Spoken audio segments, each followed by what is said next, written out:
Is this working?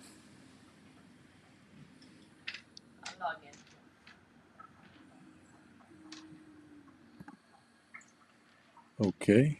I don't know how to see the comments on here. Let's see.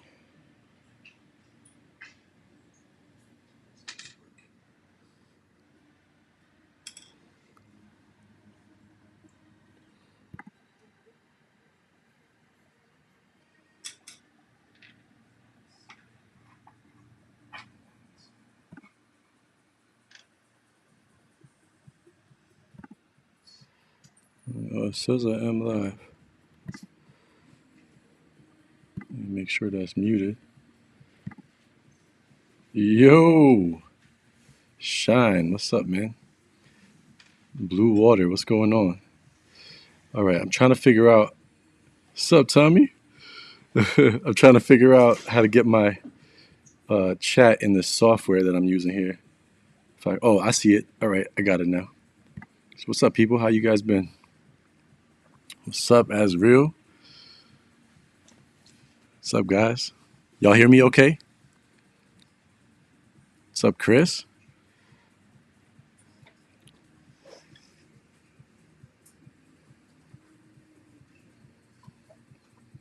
I'm using a new computer and new software.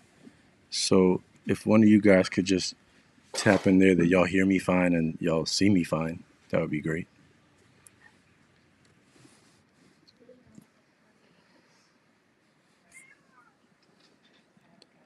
What's up, Tim?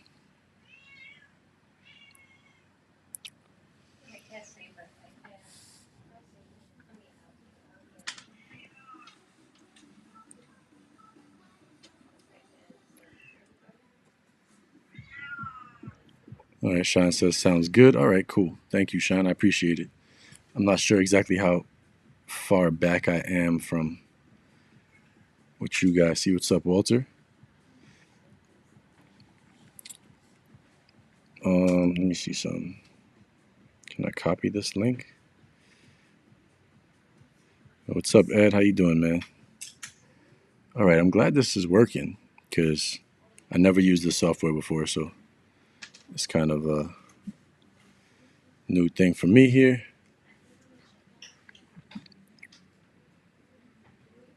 Where's the sweet studio? Oh man, the sweet studio is not here. I think it's been like 3 years since I made a video or something like that. It's been a long time. But I moved again. I'm actually back in my house, but on the second floor of my house instead of the first floor. So it's been a long, long time. Yeah, long story for sure. But, all is well. All is definitely well.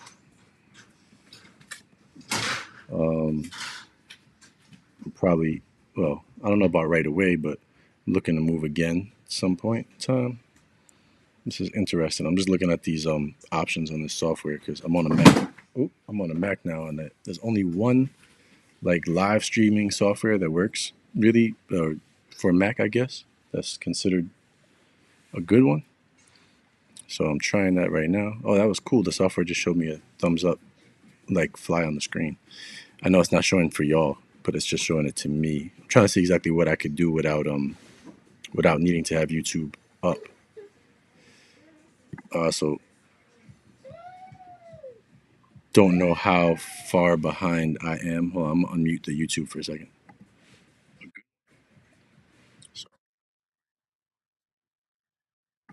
It's a little bit behind. Yeah, that's a decent amount behind for me.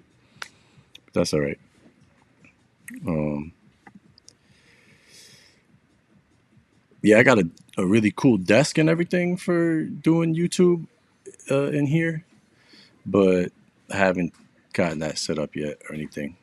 And I'm using the webcam on the laptop right now, so nothing's extra fancy or anything.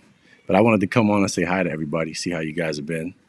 Um, you know, answer any questions y'all might have or whatever the case may be. What kind of Mac am I using? I have it's a M1 Max MacBook Pro. So, the very first Mac software one. But it's maxed out. I got 64 gigs of RAM in it and the M1 Max chip. So I really don't feel like I need to upgrade it in any way. Um, Although when the next one comes out, because even on the four, the the M4 Max chip, they still only using Wi-Fi 6E. I would maybe upgrade when they have Wi-Fi 7 because I got Wi-Fi 7 in my house, but that's about it. But I don't need more power or anything. What's up, One? How you doing, man? What's up, Cody, man? Are we allowed to say you about to get booted out of here if that's what you want to do? This fucking guy. Are we allowed to use racial slurs in here?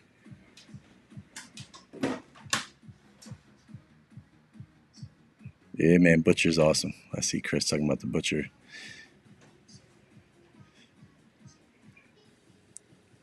He got a nice group on Telegram too.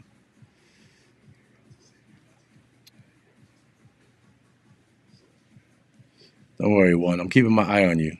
Just the fact that you asked that question, I know you're gonna do something stupid soon enough. I'm just waiting. I got the ban button sitting right here. You'll be banned forever.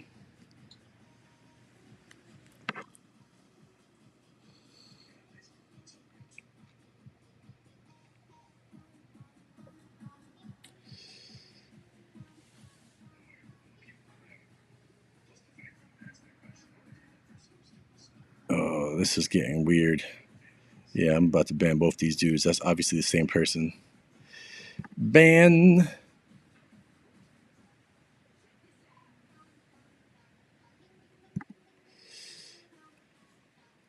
What's up, Ruben? Hold on, let me. Kiko! What's up, my man? Ruben. Salute. Hold on. Let me ban this dude real quick.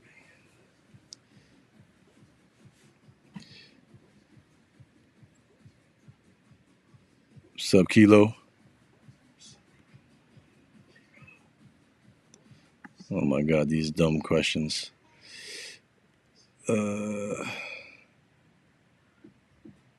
Hide user on this channel. There we go. And this one too. There we go. Good to go. All right. Good to see you too, Kiko. What's up, Sandy? How you doing? Tony, what's up, Tony?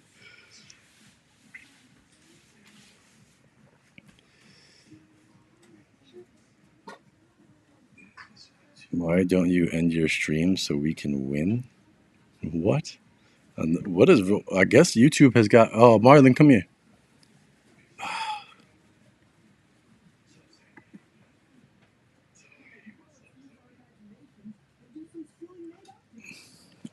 Hold on. I'll be right back. 1 second, guys.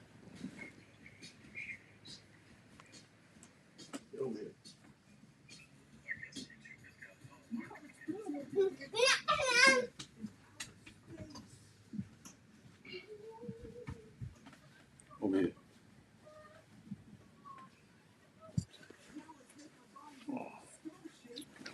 All right, I'm back. My bad.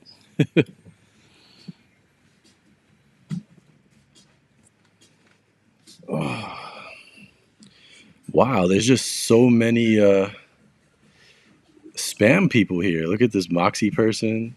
That's so weird. Like somebody goes live after 3 years, and immediately these bots and weird users are all over the place. I gotta block all this stuff. I see why people don't go live. Somebody said almost nobody goes live anymore. That's crazy. Where'd you go? I've been all over the place. Super Dell, what's good, my brother? How you doing, my man? I'm over here fighting the trolls and bots in my chats. I haven't been on in like 3 years, and right away it's all in here with chats and trolls and everything.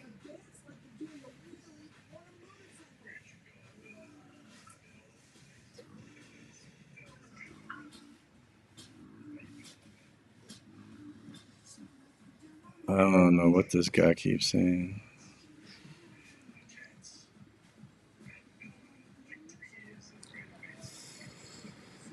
Oh man, what's up, James? Let me go back into the software here.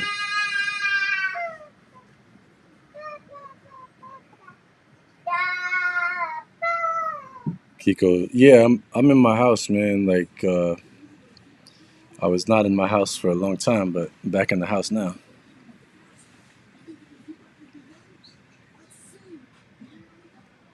What in the world? Wow, I gotta. Holy Christ! What is wrong with these people, man? It's like they just want to get it. This is hilarious. Okay, fine, James. Bye, James.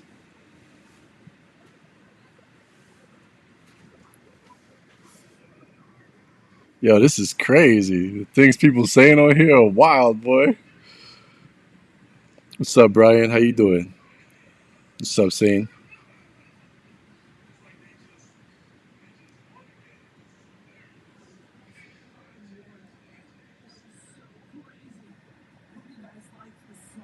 Oh man, Del asking me where I've been, man. I've been everywhere. I've been on the move for like 3 years. What's up, Skulls? Yo, Discord enjoyer. That was definitely a wild comment, my man. It's crazy. That was extra crazy. Um,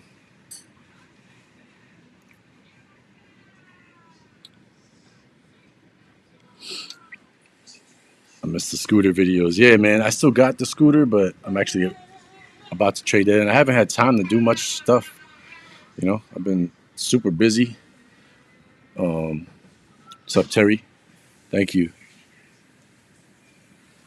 Kilo asking Dell House's stocks. Nobody's stocks are good right now. Oh, here goes Ice Poseidon getting the boot. Uh, People are crazy up on YouTube these days. Am I still at that job? Yeah, yeah. I've been there 25 years now. I just passed 25 years there. OG getting the boot already before I even answer that question.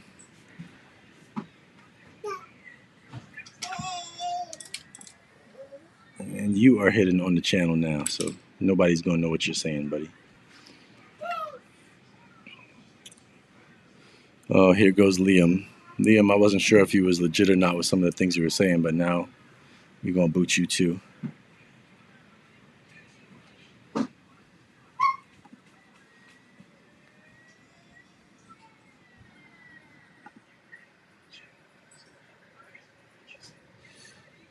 Yeah, man, it's crazy. Oh, what happened to I had a STI.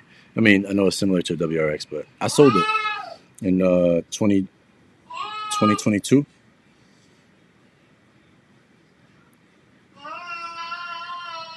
Is there a reason why my grandson saw the N word on your stream over there? What's going on over here? I booted whoever did that, so I can't control what people put in the comments, unfortunately. But yeah, right, Chris. I never seen it this bad. I probably should kick Cheryl because I'm gonna guess that that's a bot too or whatever. But I don't know. They said okay, so it was someone else. I understand. I'll leave you here for now unless you put something crazy in there. It's so hard to tell who's like a real person and who's a crazy bot.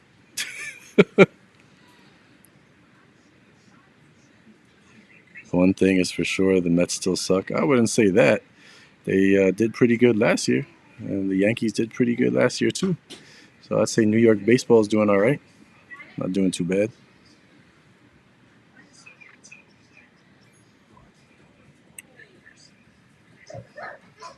What do I think about your new profile picture? I'm about to just boot you right away, just for asking a dumb question like that. Hide user on this channel. Yo, Dell, is it like this, bro? Like, is this what happens when you go live? You got mods to handle all this, but you get this much nonsense in the chat now? YouTube is just totally obliterated with all this crap.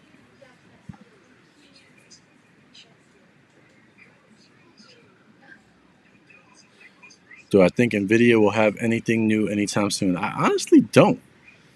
I feel like they should, but I honestly don't think they will. Oh boy, here goes the. There we go. Hide user on this channel. Hide user on this channel. You can't even like. That's crazy. Yo, the Yankees' new bats are crazy. What's up, Michael? Oh man, House of the Dragon I think is dope. It's a really good series. Thank you, Ruben. I appreciate it. What? There you go, another guy about to get the boot. Yo, these bots are wild.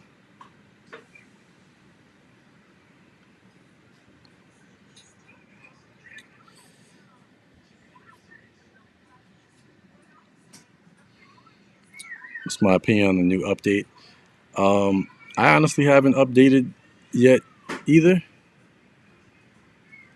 Kiko said, how's my 401k with the orange juice? Listen, man, I don't even want to talk about my 401k right now. All right.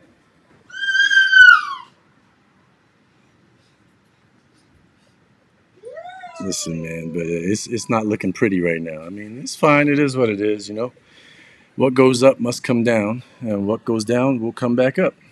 But for right now, it hurts to look at it. I don't even bother looking at it. I agree, Tony. It's like a whole new breed of bots with AI. It's crazy. At this point, though, Terry, to answer your question, I would take the update. I'm not even using a Shield at the moment because I have a Sony TV that has the same operating system, so I just been using that. Um, and it's been working great for me. Ever since I started getting Sony TVs, I stopped buying Shields because I don't need it with the Sony TV, you know?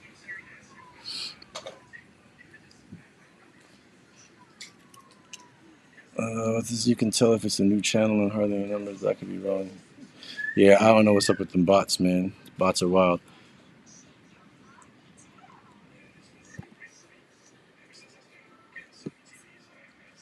It's weird because I have the ban option in my software, but I don't know if that will actually ban the person on YouTube. I got to try it with the next person that does some weirdness.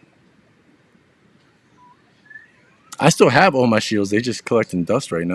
The Sony TVs is so good. The processors in them are so good.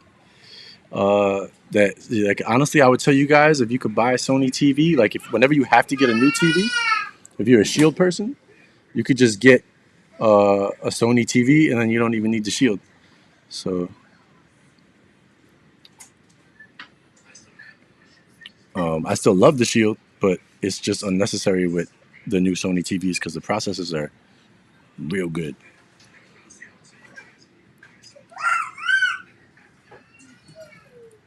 Da-da-da-da-da. Oh, you're welcome, Terry.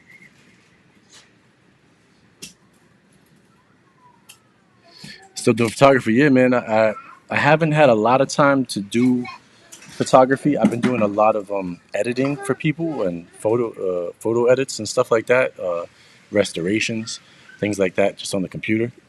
Um, but uh, I haven't had a lot of time to go out and do much photography lately. But I do whenever I can.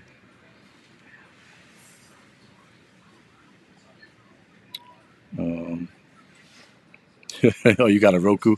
I hate Roku's, man. Like the TV could be fine, but I just hate the Roku OS. Like my sister had gotten a, I forget if it was a Hisense. I think it was a Hisense because that also has Android TV, but the processor was so like bad. I tried to set her up the same way I was set up on the Sony, and it was terrible. I had to give her one of my Shields, and she just used that, and that was way better for her. But on the new Sony TVs, anything like I would say 2020 or later, I mean that's pretty new, 2021 maybe or later, you good. Also, they have amazing color accuracy. So I got a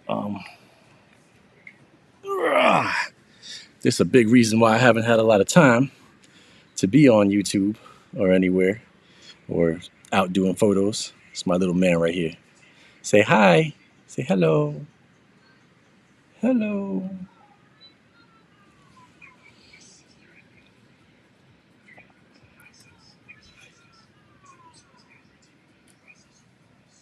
Oh, I think they are, Jesse. I haven't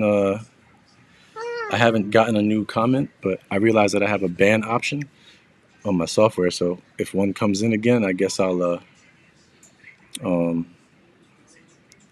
I'll try it. If it doesn't work, we'll see.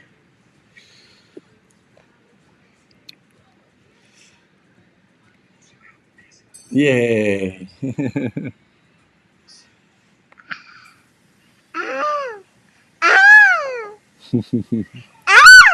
What are you doing, bro?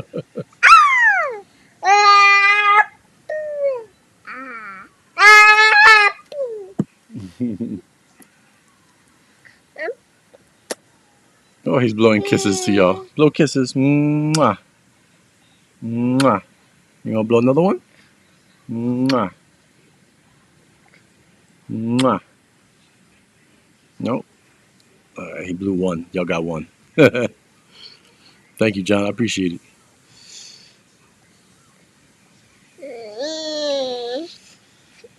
But yeah, I mean, I definitely want to come back more regularly. He makes it a little difficult because when I try to make a video that's not live, nobody wants to hear "Rah!" in the background.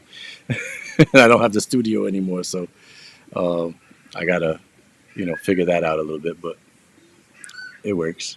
Thanks, Chris. I appreciate you.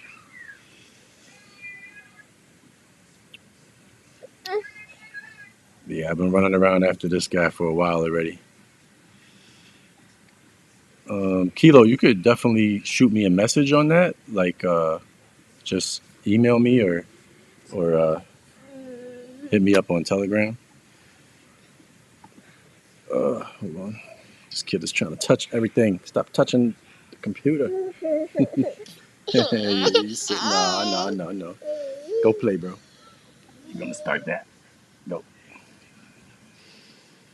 Feed that boy. He looks skinny. Nah, he good. You know how big that child is, bro? This child is in the 97th percentile for kids his age. He's huge. He's like almost 40 inches tall already. No, not quite. He's like 35 inches tall, I think. And my Telegram is at Lee Talks Tech, all one word. If your name is different on there, just message me saying it's Kilo. Thank you, Ruben. I appreciate that. But no, he's huge, man. He weighs like 30 pounds, and he's barely over a year old. He's for his age, he's really big. He is not. He's a little thin, I guess, because he's so tall. But he's not really thin. He's all right. I was a really fat baby, and then when I got toddlerish around like him, I got real skinny, more skinny than him, even so.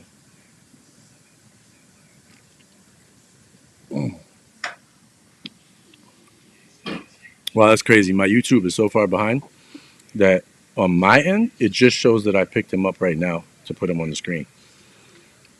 But you obviously not everybody's seeing it that way because you guys. Oh, there I go. I click it to live and it's better. It's much closer that way. I guess it was falling behind on me. Thank you, Brian. I appreciate it.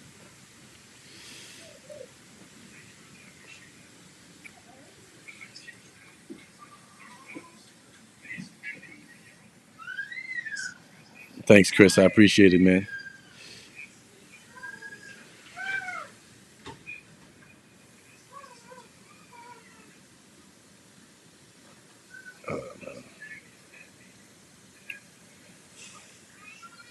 That's interesting, though. So yeah, man. I mean, anybody that wants information on stuff that I can't talk about here, just message me on Telegram. It's at Lee Talks Tech is my username, and I'll get back to y'all.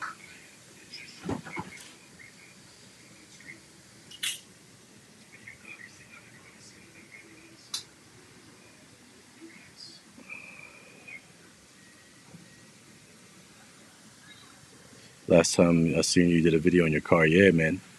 You know what's crazy? The last video I did was, I believe, late in 2021, and I just came on real quick to say everybody should try to get a personal loan right now if you got credit card debt or any kind of debts, because interest rates are about to go through the roof. And boy, was I right. They went crazy. I hope y'all listened to my video, the last one. I was just looking at it before I went online. I was cracking up. I was like, man, I was so right. That's crazy.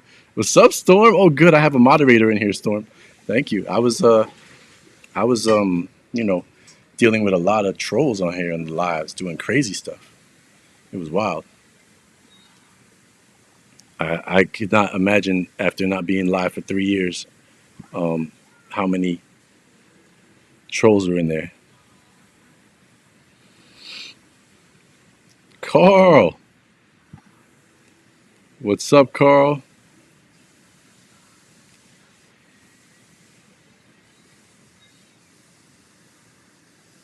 I agree with you, Terry. I think probably Florida and Duke.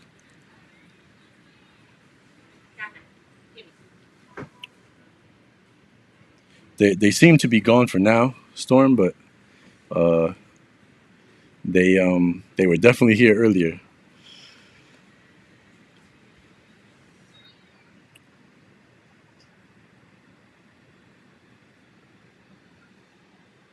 Mm.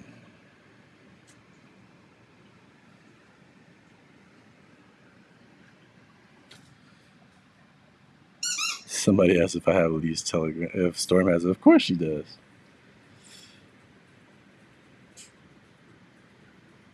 The skulls. I asked them to come over. Oh, like a link to it? No, I was giving them my direct, like, you. All you got to do on Telegram, if you want to message me, is just message me by going like this. You put that in on Telegram, and it'll send me a message. Like, that's the person you send a message to. Same name as the as this channel, but just all together, no spaces. Does that still work? I don't know if that still works, Storm, but that's the group. Um, y'all could come in there too. That's fine. It doesn't bother me. But we don't talk about none of this stuff. No extracurriculars in there. It's just more regular conversations or whatever. But that's fine. You could leave that there too, Storm. It's all good. If somebody wants to join it, they could try. Everybody has to get approved in there, though.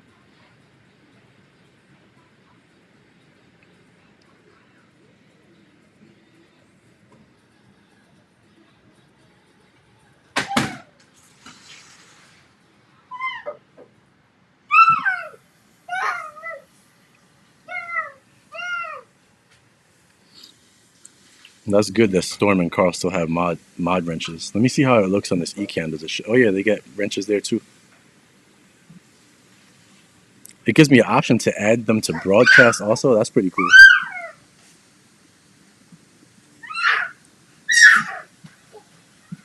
I can add anybody in here to broadcast. I guess it sends a message because I can do interviews on this software, but um,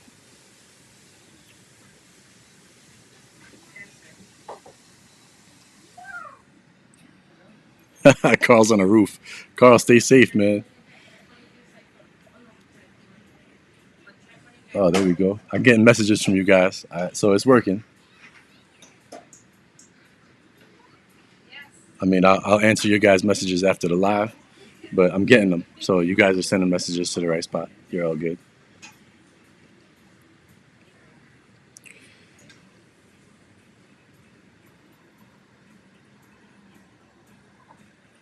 This is very interesting. Well, so I'm on the Mac. I'm using the software is called Ecamm Live. It's like the only one that I saw for the Mac that allows a lot of customization. I can't customize it right now because it's just I'm using the webcam on the Mac and all that. I mean, I guess I probably could do some stuff, but I can interview people, put sound effects on, add in like all kinds of stuff like that just built into it. It was pretty cool. Yeah, if you try to join, it's going to sit there until somebody approves it. But if you send me a regular message and say I'm messaging you from the YouTube, right, and then I see your name in the join, I'll let you join. But just know if you get in that group, nobody's talking about no IPTV or none of that. It's more just regular tech conversation and all that. You can send me private messages for any any other talk like that. Have I been using Syncler? I still enjoy it. Just wish to use Easy News. I haven't been using Syncler lately. I used it for quite a while. No particular reason other than I I was constantly on the move. I hardly watch any too much TV anymore. Um, I got the kid looking after him, still working. Uh, I moved 2 times in the last 3 years, so there's been a lot of busyness going on. But I am back in my house. My plan is to eventually sell this house and move. I was actually I had actually started the process of getting Italian citizenship because I was eligible through my family that came here from Italy, but I'm the third generation American, and literally on March 28th, Italy changed the law to cut it off as second generation. So as I was going through the beginning stages of the process, I got, I ended up getting, cut off from it. So if that had went through, I was going to move to Italy, but I can't do. I mean, I could still do it with like a visa or something, but uh, I don't really want to do it that way because I would sell everything I have here to go to another country that I'm not a citizen of. If I was a citizen, it's not a problem. But without being a citizen or having a guarantee of that citizenship, um, I did not get the money back yet, Storm. I had paid this legal team a lot of money to get the process started, and they had literally just assigned me a case manager the day that the law changed. So they didn't do anything for me other than their free consultation at that point.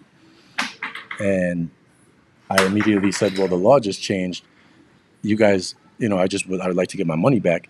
That seems totally reasonable, right? Like I paid half of their fee up front, and the other half was supposed to happen when I got my court date. And they didn't respond for a few days. I ended up having to hit up my credit card company to charge back on it because of the fact that they weren't answering me. And after I did the chargeback, I got a couple of little answers back, but still nobody really talking about refunding me. So listen, if they make it difficult and they don't refund me, I'll be right back on here giving you guys their YouTube channel so that everybody can go over there and be like, give Lee his money back. And every time they're on, you can put it on all their on their comments and all their videos. Yeah, I mean Portugal, Spain. I could get a visa to any of those places, but the problem is I would sell everything that I have here, which I'm a citizen of this country, and I own property, vehicles, everything. To sell it all and to go somewhere where I'm not a citizen, I wouldn't feel comfortable buying property in any of those places where I'm not a citizen because just like Italy changed the law right now, they could easily change the law to say that non-citizens can't buy property. Like in Canada, a non-citizen can't buy property. So I would feel uncomfortable taking things that are mine, selling them, and then what's up, Ash? Taking things that are mine, selling them to go someplace to rent as well. Like I wouldn't want to start sending my money away. I don't know because this just happened on March 28th, and I didn't do the chargeback till Monday.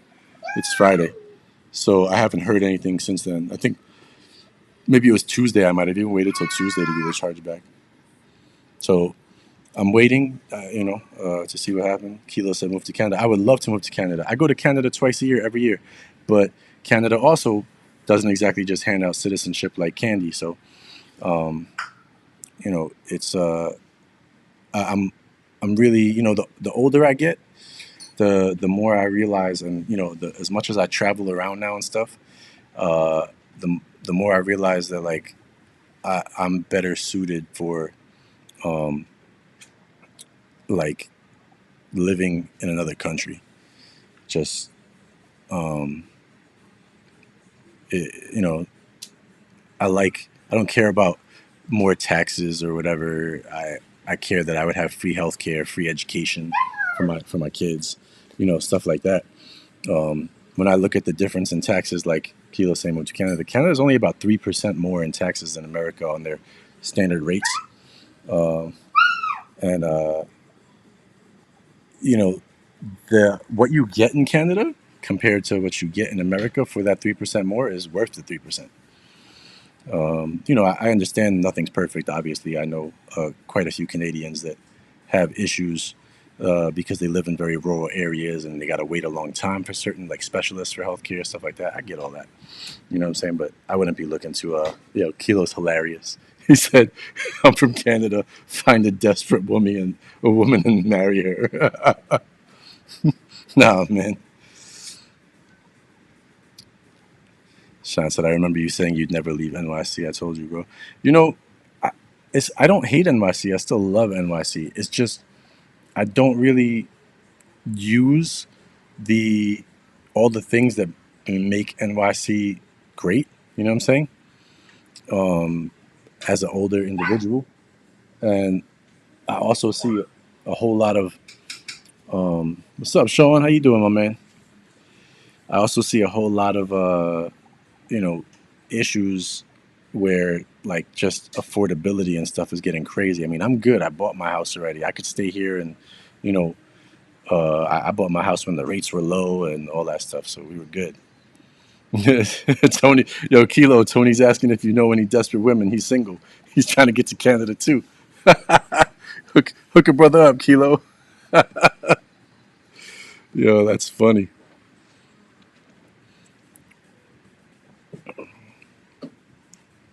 Storm got jokes. I also thought he would never buy a MacBook, but here we are. Yeah, man. Once Mac came out, Trooper, what's up, Trooper? Once once Mac came out with the M series chips, and I just saw how crazy you can't deny. I'm always the person that will go after the best software, best hardware experience. You know what I'm saying? And once the M series came out on the MacBooks, there was no comparison to that. Like it was a wrap. It starts at least escort channel. Yeah, I agree, Sean. Also, I do agree more with just the general like I hate talking about politics, and I'm not going to really get into like Republicans, Democrats, all that stuff, but it doesn't matter who's in office to me. I don't like the direction this country is going. I don't see it becoming a better country. It wasn't becoming a better country when Biden was president. It is not becoming a better country now with Trump as president. So I see neither side really helping the working man in any meaningful way. That's all I'll say. And I don't see it changing anytime soon. There's just too much, uh, you know, craziness going on. Too much greed. Too much corruption. I would love to, Sankey. I tried. I tried. Italy blocked me. I was about to do it, and they changed the rule. I would have had citizenship within like about a year if they didn't just change that rule on me. Yes, yes, Marlon. You're okay, Papa. Um, so I look at it and I just say, uh, I don't. My son is little. He hasn't started school yet. Um, I'd like for him to be in a better place to do that. You know, I like I like a lot of other places, man. Like I said, I go to Canada twice a year. The people are always super nice. um, the uh, just like the cost of everything. People say like that live in Canada. They say um, that like Toronto is expensive. I haven't been to Vancouver yet. I plan to go. They say Toronto is expensive, but I live in New York City. When I go to Toronto and I go eat and I do whatever and I'm out and I use my card and I get the bill in Canadian dollars and I'm like, ooh, that's a high number. But then when I see it in American dollars, I'm like, oh, that's cheaper than New York City. So it's still cheaper to me than where I live now. You know what I'm saying? But my plan, at least at this point, because I don't have the access to Italy anymore, is I I'm gonna get out of New York City and go to Buffalo. That's the plan anyway. The hopeful idea, and then from Buffalo, that's 10 minutes into Canada. I can register my business in Canada. Try to, you know, make some like pay business taxes in Canada for a little bit, and then appeal to the government to say, hey, you know, I'm contributing to your economy. I would like to expand that further, but I would need residency to really try to do that and see if they're down with that. That's the next thing. Plus, I got friends in Canada, so if I need to hire somebody or whatever the government wants me to do, I can try to do that. Um, so that's definitely a plan. Um, and if I end up having to stay in America and Canada won't have me, I'd rather be in Buffalo than be in New York City at this point in my life. The cost of living is way cheaper, and it's a really nice place that has pretty much all the amenities of New York City, except for maybe lots of extra clubs, which I don't go to clubs, so I don't really care. They got a lot of bars, live music. There's things you could do, So I'm cool with that. My man Troop, yo Troop, salute to you, Troop. I love how all the mods showed up after I already got rid of everybody that was doing craziness.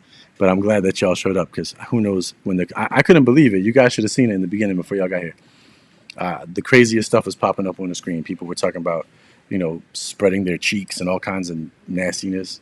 For it was really weird. I was like, what's going on with these bots?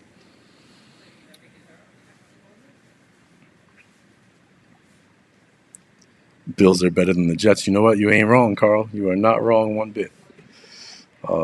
You are absolutely correct about that. Can't argue with you there. Yo, does anybody want to try seeing how this live thing works? Like, I know Carl's on a roof, so he can't really do it. But I don't know, Storm. If I send you a link, can you see if you can join in here? You don't have to stay on or anything, but um, I want to see if it works.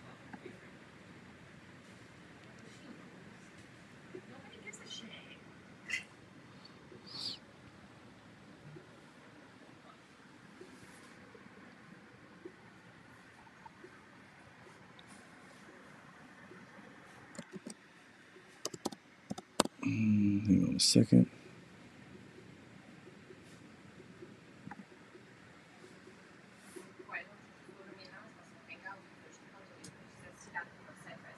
Oh man, why is it doing that? Hold on, I'm trying to get into. Don't have to worry about the tunnel or sound effect. Yeah, I mean, I don't care about none of that stuff. You're absolutely right. Hold on. Telegram. I'm trying to get Telegram open on the laptop real quick just so I could do this. Bu- bu- bu- bu- bu- bu- Trooper, can I send you the link separately? I'll hit you on Telegram. Hold up. But I got to get into hold on. I got to get into Telegram on the computer so I can copy it. Hold up.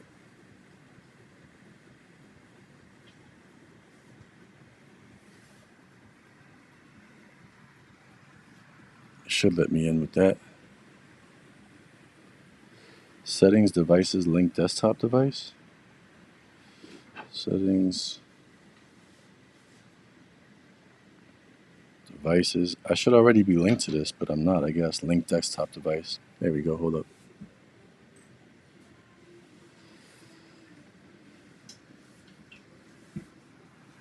I think, okay, I'm in now. Hold on, Troop. I'll send you the link. I want to see if this works. Search.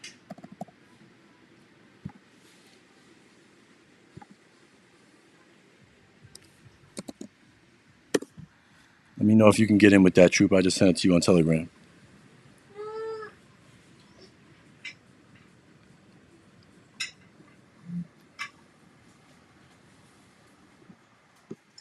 Should be interesting. I never tried this, so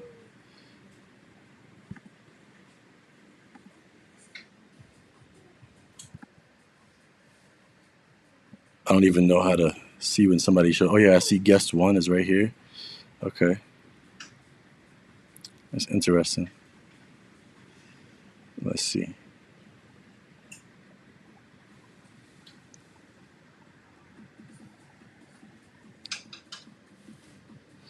Yeah, I kind of agree with you, man, Shine. But it's I'm at that stage in life where I'm thinking about a lot of relaxation. The problem too is like I um I don't want to be working until I'm 65, 67, 70, whatever it is they expect you to be working to in America at this point. I've been as smart as I can be for living where I live. I've done pretty well for myself, but I want to relax. I want to spend my time watching my son grow up. Not worrying about like, oh man, I got to make this extra money to do this and do that. Um, and so I'm working my way towards being able to do it that way. Let me see if Troop, did you get that, Troop? What's up, Marcus, man? Thank you, Marcus.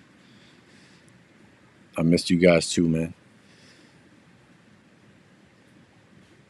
But yeah, I totally I'm vibing how you feel about it, Sean. What's up, Papa? You want to come hang out? Ugh. You want to hang out for a little bit?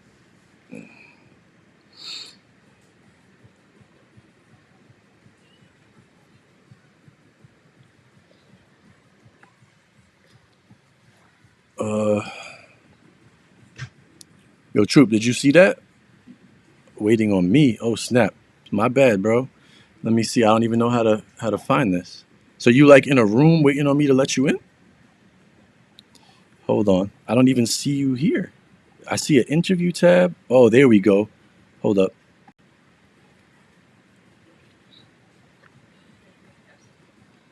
All right, in the green room. Then how do I do? Oh, I can add you to the left of me or the right of me. That's crazy. All right, hold on. I'm gonna assign you as guest one, and I'm gonna add to the right. There it is. Splits the screen. What's good, troop? Hang on. Let me. I don't hear you though, or it's not showing up as a Oh, guest has muted themselves. That's why. Okay, it says you muted yourself.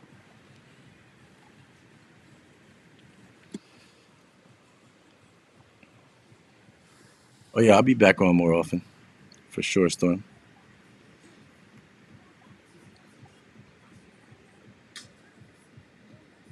Troop, unmute yourself for a second. I want to see if the people could hear you. Just say anything, real quick.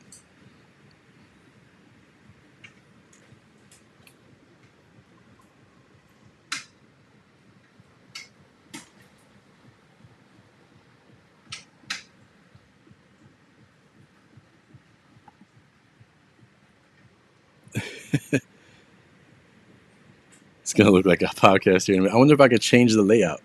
It'd be interesting. I have a zoom option. Hold on, let me see something. Can I zoom? Oh yeah, look, I could shrink it out. There you go. I don't think I could do that to Troop's camera though, but I could make myself like that. What's up, Barry? Oh, you want me to send it to you too, Storm? I'll send it to you. Hold up. Let's see what happens if I add another guest. I don't know how this is gonna work out, but we're gonna try it. Uh, where's my Telegram?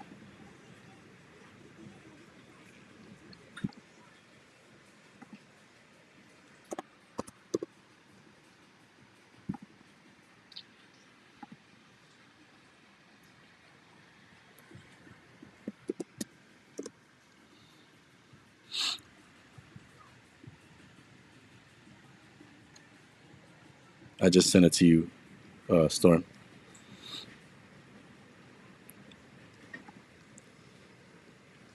This is interesting. I could do pan and zoom on this. Oh, I can move it. Okay, that's very interesting. Okay.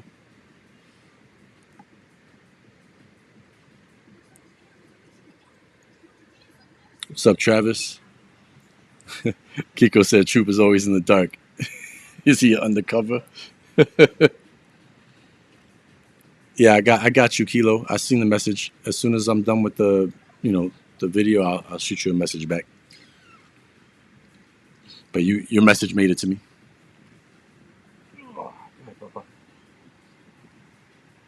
You want to come back, or you want to go over there? You act like you want to get down. You want to come back up? Okay. Off the roof, all safe. Storm. I don't know if you got in or not. Let me know when you did.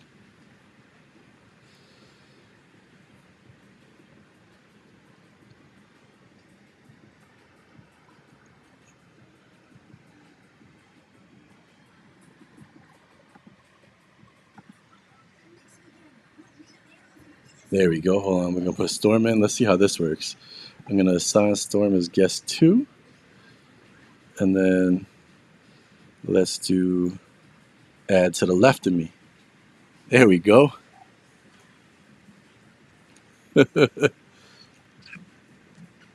That's interesting. Okay, so let me look at this on actual YouTube and see how this is playing out. I see you, Storm. You are on live right now. I can't hear you though. It says guest has muted themselves. It, I don't see any way to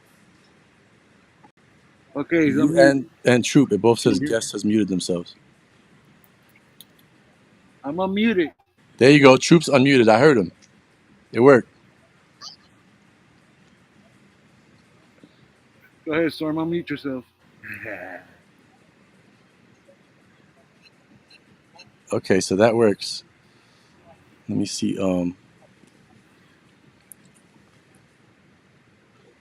Where I want to figure out how to like.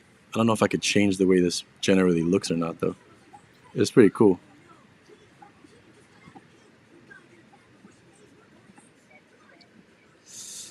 Uh. Okay. Yeah. Tony said you could hear Troop too. Storm is still muted. Stormy, come back.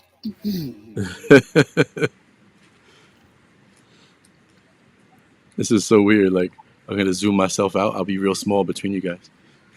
Go into the settings, Storm, and hit the out, not the other. Hit the out.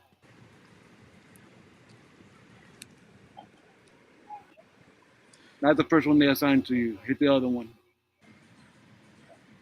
What I'm hoping too is that my microphone doesn't try to double play when you guys speak. That would be weird, but so far it looks all right. Um, I need to find the. Oh, I'm looking at. I wanted to see. No, not the launch pad. Let me go live right here. Oh yeah, okay, so I can see it now. It does look exactly how it looks in my preview. That's funny. All right, but I have this muted, right? Yeah. I need to keep the YouTube muted. I think Storm is unmuted now too. I think.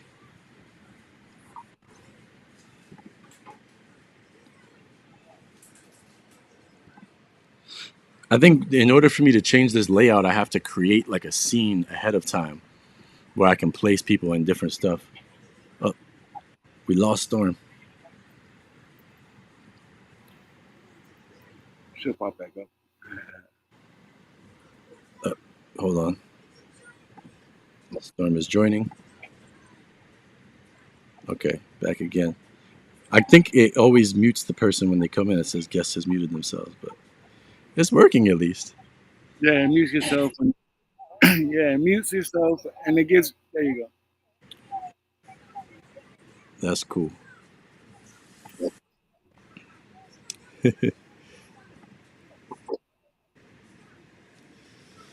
So basically,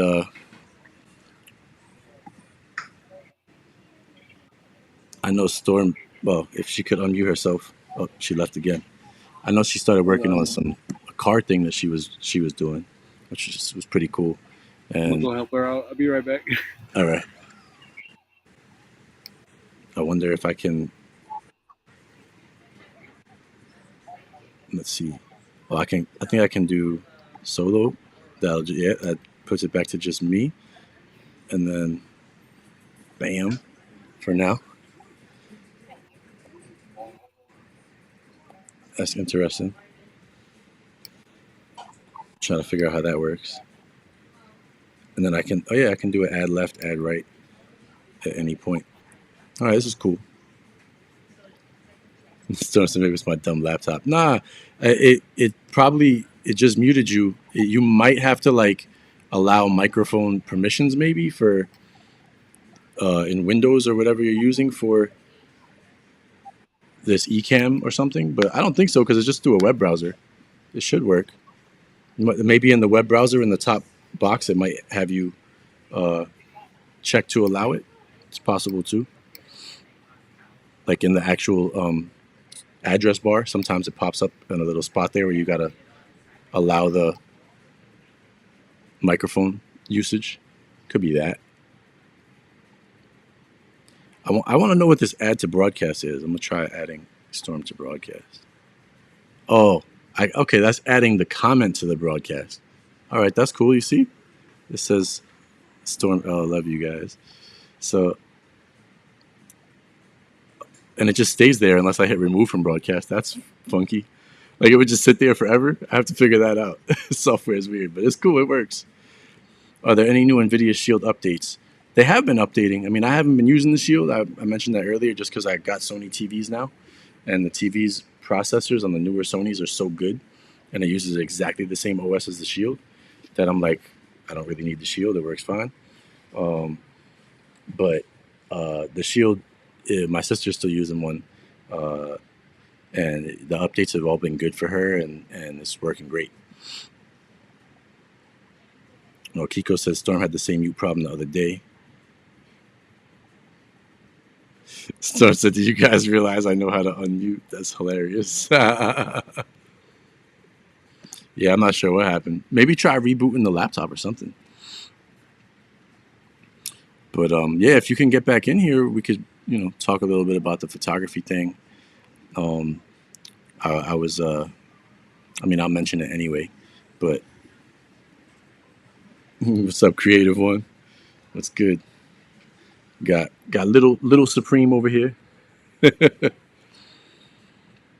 Um, yeah, the I've been doing so much photography for a long time. I mean, both my parents were photographers, and I've been around it my whole life. So I started taking it real seriously, and I started, I made a business out of it a while back, along with still keeping the job that I already had. Um, and I've got some really great photos in different places over the years. And Storm had opened an art gallery where she's living at, or she is opening one, and we had come up with an idea to put some of my photography in the art gallery. So that's going to be cool when we get all that situated and settled in. Like something like where it's like a limited edition. Maybe we'll make 5 of one, you know, image, and put it on some kind of creative medium like a metal print, glass print. You know, maybe canvas. Something like that to make it pretty cool. Um, and just try to put put your work out there to the world that way. It'll be pretty cool. DDDD. He said, "Man, dang, where you been, sir? I've been everywhere, man. I've been creating and taking care of this one."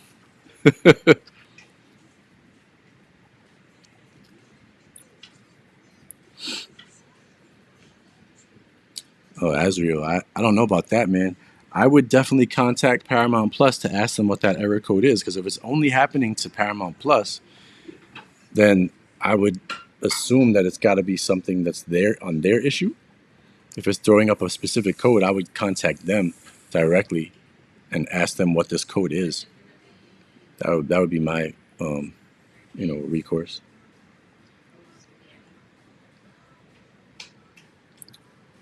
Let me make sure. Yeah, that interview thing still works. So if y'all want to pop back in, Troop or Storm, y'all more than welcome to pop back in. I could see when y'all join. I think on this panel here, y'all helping me learn the software a bit, which is cool. Um, but yeah, I would definitely ask that because if that's the only app that's giving you that code, I would think it's got to be that code, man. Like it's got to be that app. See, this is a longer message. I'm gonna put it in here for a second just because I want to see how it looks. Okay, and y'all can see that, right? When I pop that message up there, it shows up for y'all. Like y'all can read it and see it on there when I put it in the broadcast. Because I'm only looking at my software right now, so I'm not 100% sure if everything I'm doing here is showing up on actual YouTube.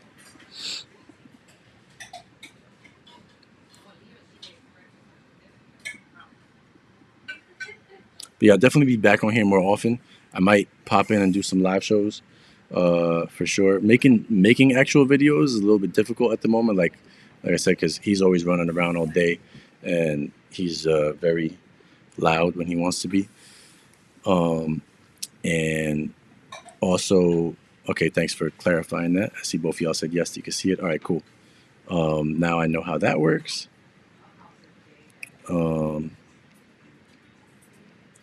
what's up? What's up, T? So yeah, like I do want to make some videos again, like that I just upload besides going live. But I also want to go live and talk about like a lot of general topics. Just a lot of stuff. I mean, my this past 3 years since I've been on have been very enlightening for me. I mean, I don't know if everybody knows, but I think I did mention it on YouTube back in the day. Like I went through a divorce and I ended up moving out of my house, and you know, so many changes going on at that time and stuff. And I was blessed and lucky enough to end up with a wonderful woman who I actually used to date ages ago. And it wasn't the right time then, but uh, it became the right time now, and that's where this little man came from. And her and I have been together for a few years already, and everything's going great. I'm back in my house, but I'm just in a different, like, because I was gone all that time. I lost my studio. I needed money. I needed to keep everything going, so the basement ended up getting rented, which is where the studio was. Um, Damn, somebody gave me a thumbs down. Okay, thanks. I've been gone a long time. I think people don't remember that Lee don't care about none of that stuff. But I just saw it. It's funny because it pops up real big on my screen in the software as like a thumbs down real quick. It's pretty funny. Um, expect a nap after that bottle, maybe. My man used to nap like crazy. Now he takes, if I'm lucky, he takes 2 naps a day. He got like never ending energy. This one. How does the camera actually look? I can't really tell. Like, does it look all right? Because I'm just using the webcam on the MacBook. I mean, I have other cameras I can set up, and I will set up eventually. But um, I know I can hear y'all well. But thank you, Shine. But yeah, I mean, life is good. I'm so much happier in general now. I'm traveling around a lot. We're doing so much stuff, and I'm trying to, get him to be like I really becoming a father at my age now. I mean, I was already a father, but the first time I became a father, I was 19. So um, I had nowhere near the knowledge that I have now on all that stuff, and I feel so blessed to be able to have him at the age that I had him. I mean, I'm not that old yet, guys, but I'm definitely a seasoned individual at this point, you shall say. But I feel like I could do such a great job with him, knowing what I know now versus how I had to wing it all when I was younger. And thank goodness my daughter came out great anyway. But I think that had more to do with luck than me knowing what I was doing. You know, but now it's everything is great. Um, just really working on saving as much money as I can, and preparing to move. And it's very important for me that this little man right here grows up kind of uh, viewing the world differently than I did. I really grew up, and this is no knock. I'm not knocking America. I've lived my whole life in America, and I was born here, and I do love America. But I lived my whole life believing what we were taught as children and whatever, that America is the greatest country in the world. It's the only place where you could be, you know, super successful and all that stuff. And, at one point in time, that probably was more true than it is today. But I mean, I've spent in those last 3 years. I mean, I've traveled into quite a few different places, different countries, different everything, and I've gained friends in all these different places, and even reconnected with people that used to live here in New York City. And like, I got a really good friend that lives in Prague. Uh, I got another really good friend that lives in Sicily now. Also lived in Spain for a while.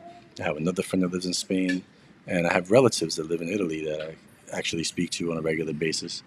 Um, and I've, my worldview has changed. I believe that the whole entire world is, for the most part, not every, place. There's obviously problems.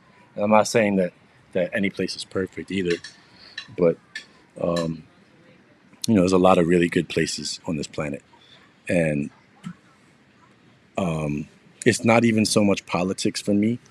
Like individually, it's the people.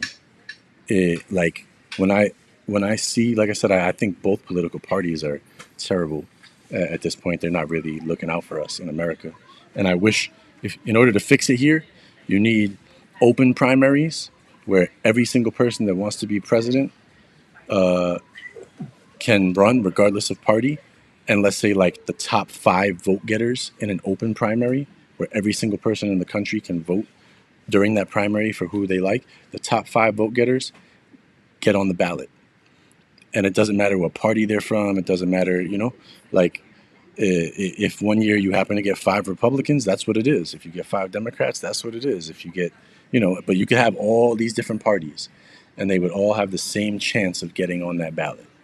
Um, and then they get on, and then when it comes time to vote, every single state needs ranked choice voting, because that's the only way anybody that's not a Republican or a Democrat can have a chance at actually winning, because you can't defeat the machine of the RNC or the DNC. It just doesn't happen in this country. Too much money, too much corruption, too much greed. And until that happens, I don't see things getting better here. So I'm really trying. It's not even so much for me. I'm, like I said, I'm not that old, but I'm old enough that if I have 35, 40 years left on this planet, I'll be doing real good. Uh, but my son is 1 year old, and I'm thinking about him. And even my daughter just turned 26, and I have two stepdaughters. One is 23 and one is 16. And I'm thinking about them, and what their life is going to be like when I'm gone. And I say I want them, even if I can't manage to get them to be a citizen of a second country, like I want them to have an option. It's like, if I could have gotten the Italian passport, my daughter wasn't going to go to Italy, but she would have also been eligible for it too, and she would have it. And God forbid, at some point in her life, you know, I agree, Tony. Citizens United is definitely what ruined it. That's the biggest thing. But like she would have had a passport at an ability. God forbid, in 35, 40 years, I'm dead. She's alive, and something crazy. By that point, America could be a third world country for all we know. We just have no idea. We can't assume. So why would I not want my children to have more options? She would be a U.S. citizen and an Italian citizen. I wanted the same for my son. I can't do that now because of Italy changing the rule. If I had known about this earlier, I would have did it earlier. I just didn't know. Uh, you know, I wish I had known. I could have did this at any point in my life, and I had no clue. And I usually am well versed on everything, but I didn't know about that. But yeah, so I'll try for Canada because it's right here. And if I can do that and get a dual citizenship to Canada, cool. You know what I'm saying? Maybe at some point Canada does join the EU, like they've been saying. It would be weird, but it's possible. You know, their values and the EU values seem to align well, and they get along good. And Canada is pivoting towards a lot of trade with Europe now that these tariff things are going on and everything. So they're making deals. It could be possible. Then, you know, because the reason I really wanted the Italian passport is because if you're a citizen of any EU country, you can live, work as long as you want in any other EU country. So one passport for one country is access to 29 places, 27 EU countries, and also two other countries. I forget what they were, but yeah, you get, you know, a lot of access for that. That's a very valuable passport. But unfortunately, I can't get it now unless I was to move to Italy on a visa. And as of right now, it would take 10 years of living there, 5 on a visa and 5 as a resident before I could get citizenship. Um, and I don't see that as a path I want to take because, like I said, I have to sell everything here. But with Canada, I can move to a city right next to Canada and start working my way into Canada. You know, and that way it's very easy for me. And then, you know, I wouldn't say easy. Any gaining citizenship anywhere is hard, but I don't have to sell everything I own. I could sell this house, buy another house in a city in America very close to Canada, like Buffalo or Niagara Falls or something like that, and you know, uh, work from there to get in. So that's my end goal, and I just want to be able to, you know, give that to the kids and all this. Oh yeah, no, that's why I said no country's perfect. Sean said all these countries have different issues as well, though. They do.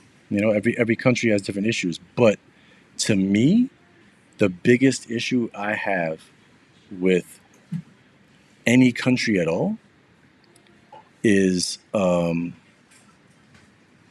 literally the people and what I see on a daily basis.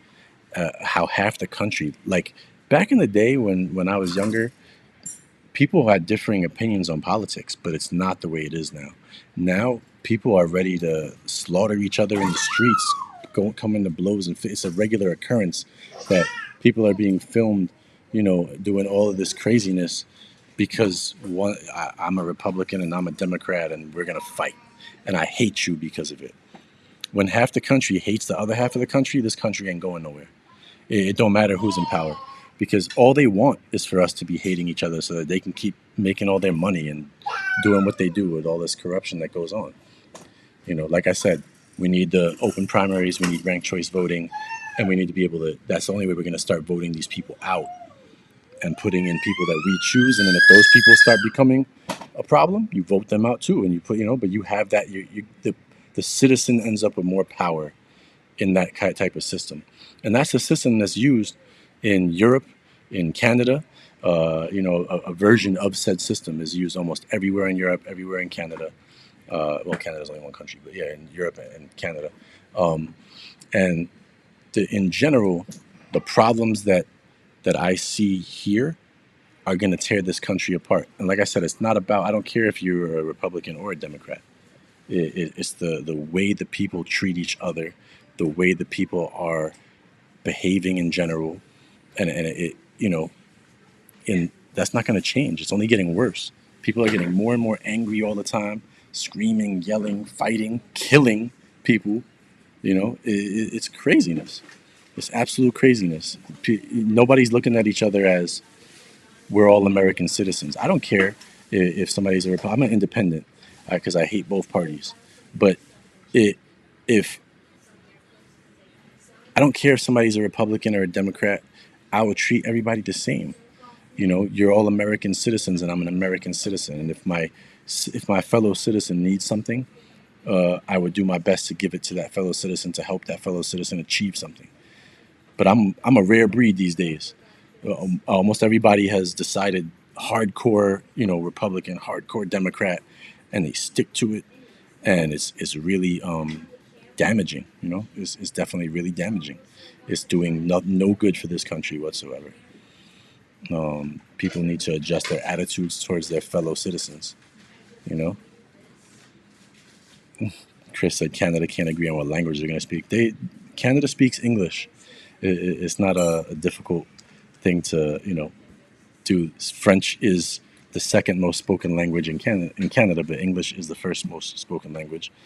and that's fine. Just like in America, English is the first most spoken language, and Spanish is the second most spoken language. It works. they don't. They don't need to. They do a good thing when they go up there and they speak in French and English, because there is a large population in Quebec that doesn't speak such good English and will not understand the whole English broadcast. So they're doing something in kind to help those people out, and vice versa. There's somebody that doesn't understand French at all. If they were only speaking French, then could be problematic. Where I think Canada has its issues is that the provinces are too separated, and even trading between their own provinces and stuff is where their issue comes in. But it looks like the government is ready to work on that now because of everything that happened with the tariffs and all this back and forth. So I hope they do work on that, and I hope America works on treating each other better. Um, and Europe, similar. Canada has issues a bit too with their healthcare system, with having to wait a long time and stuff like that. But it's free, and the waits are really more in rural areas than city areas. Like I said, I go to Canada twice a year now. I've been there a bunch, different places. I love it. I mean, if you see the subways, just go on the subway in Canada, and you compare it to the subway in New York City. It's an absolutely night and day experience. All public transport is so much better. And I'm talking about city to city. I understand that rural areas are different, but rural areas in America don't have good public transport either. Um, so it's really a night and day difference. The just I'll give you guys even an example. Just driving, right? I drove through New York State up into Canada by Montreal, and I did this in June. Not this year. I think it was, yeah, June of last year when I did it. It's not June this year yet, but I did that in June of last year.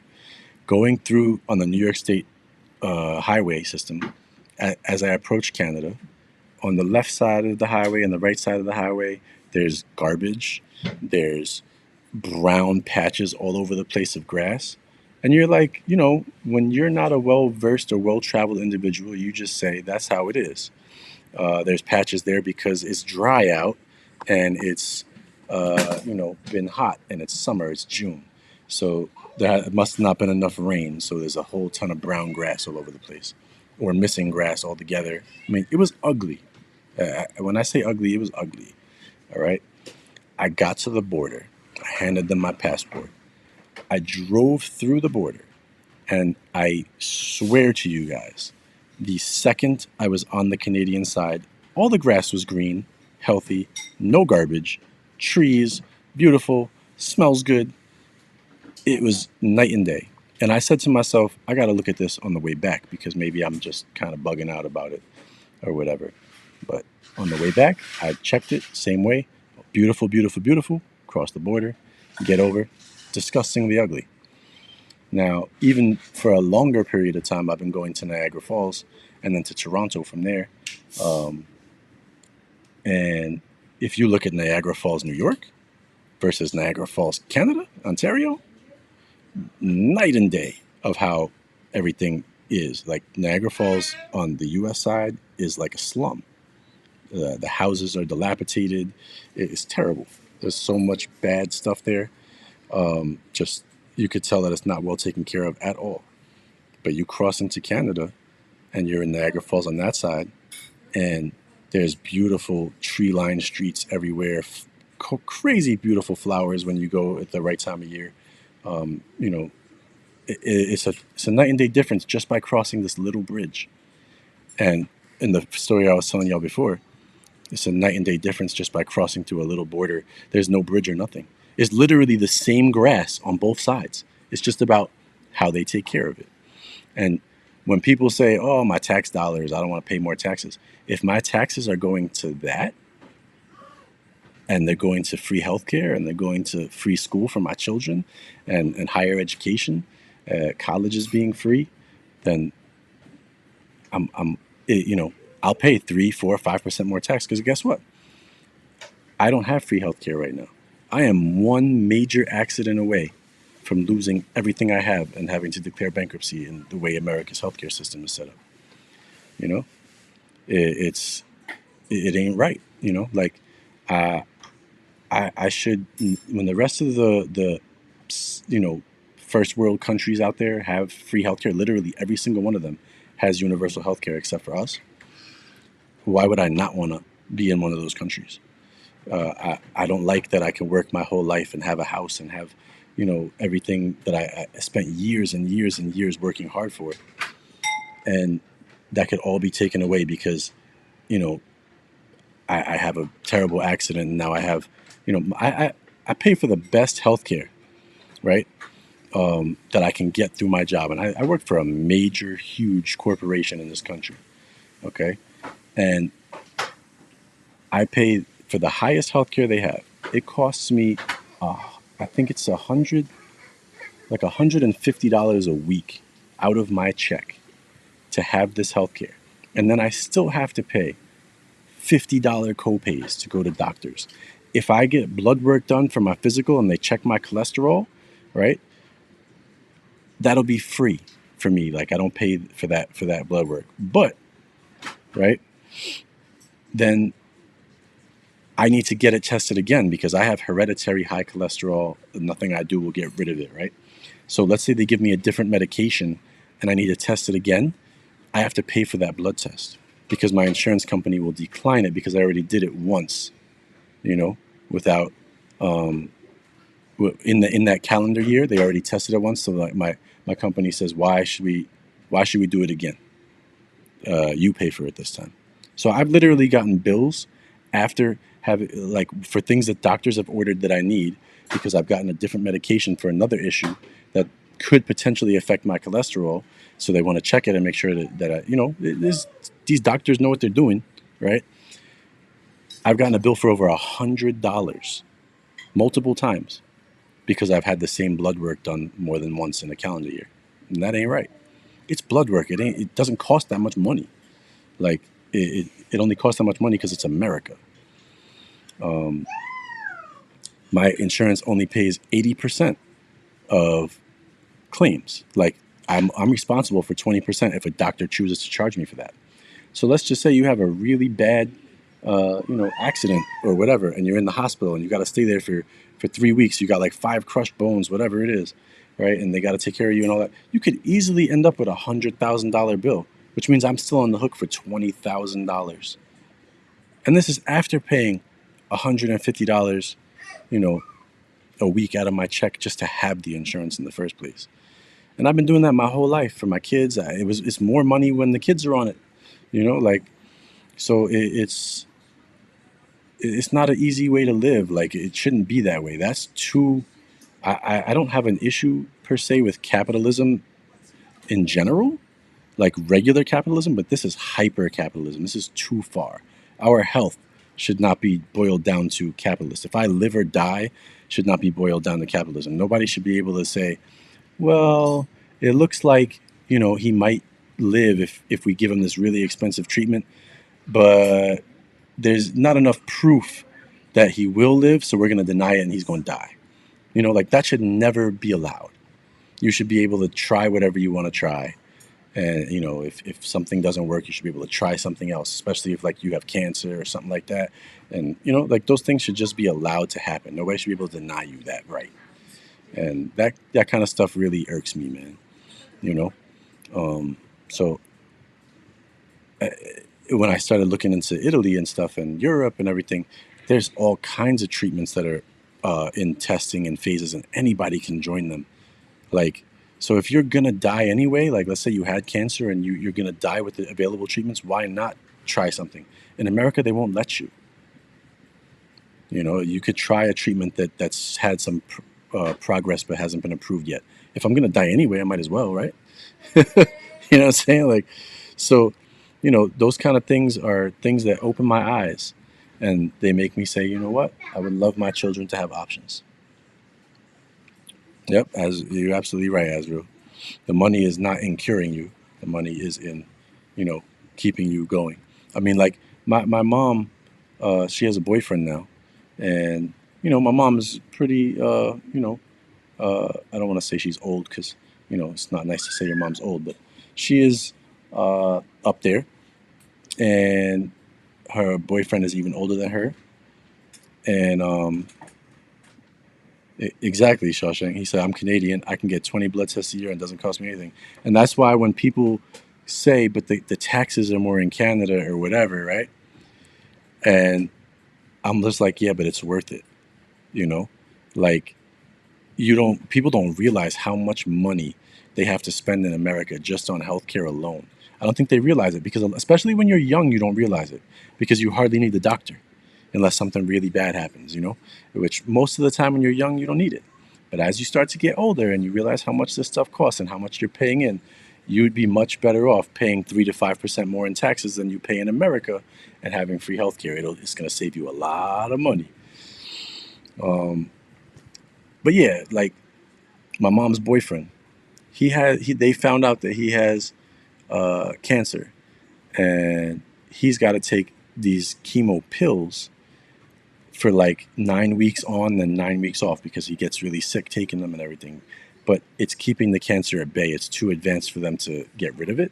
But things are shrinking, things are working, but he's sick as a dog from it. But, you know, he has uh, been having to, and he worked for the government his whole life, the US government. He has had to fight tooth and nail with his insurance that came from the government to be able to continue this treatment because he is just about 80 years old or is 80 right now. And they're just looking at it like, well, you have stage 4 cancer and, we can't get rid of it. So they're kind of like saying without saying it, why don't you just let yourself die? And I'm like, that's horrible.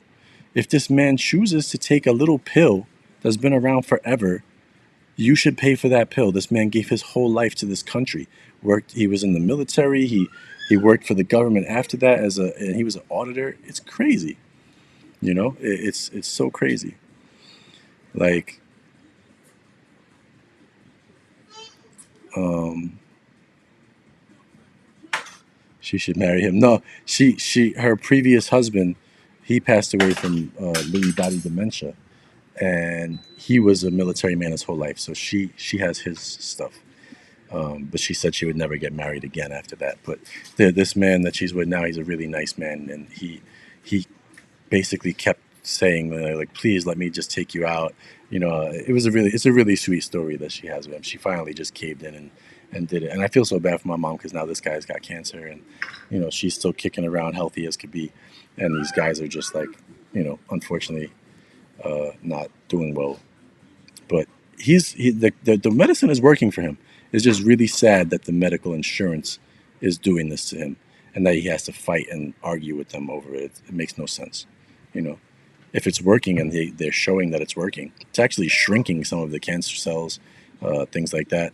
And they said that he could live a normal life as long as his body can handle this, which it can, in the 9 weeks on, 9 weeks off, and that he could live to, he's 80, he could live to 90.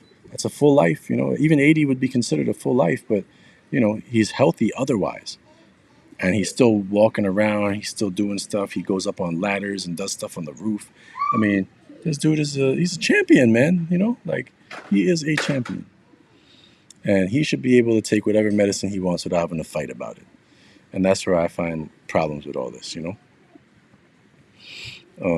other problem I have, is like I said, the people. It's the people, the healthcare, and the fact that the disparity in wealth gap is just getting bigger and bigger and bigger.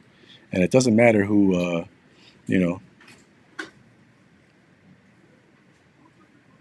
Yeah, see, Tony said his best friend lived 5 years after being diagnosed with stage 4 pancreatic cancer, not months, years. And yeah, today he probably wouldn't. Like, um, it's crazy. Just you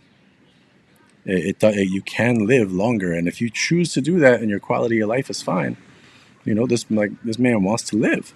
Let him live. Stop making him stressed out if he's going to be able to get his medicine or not. Just give it to him. He spent his whole life working for the country. The country should give him his medicine.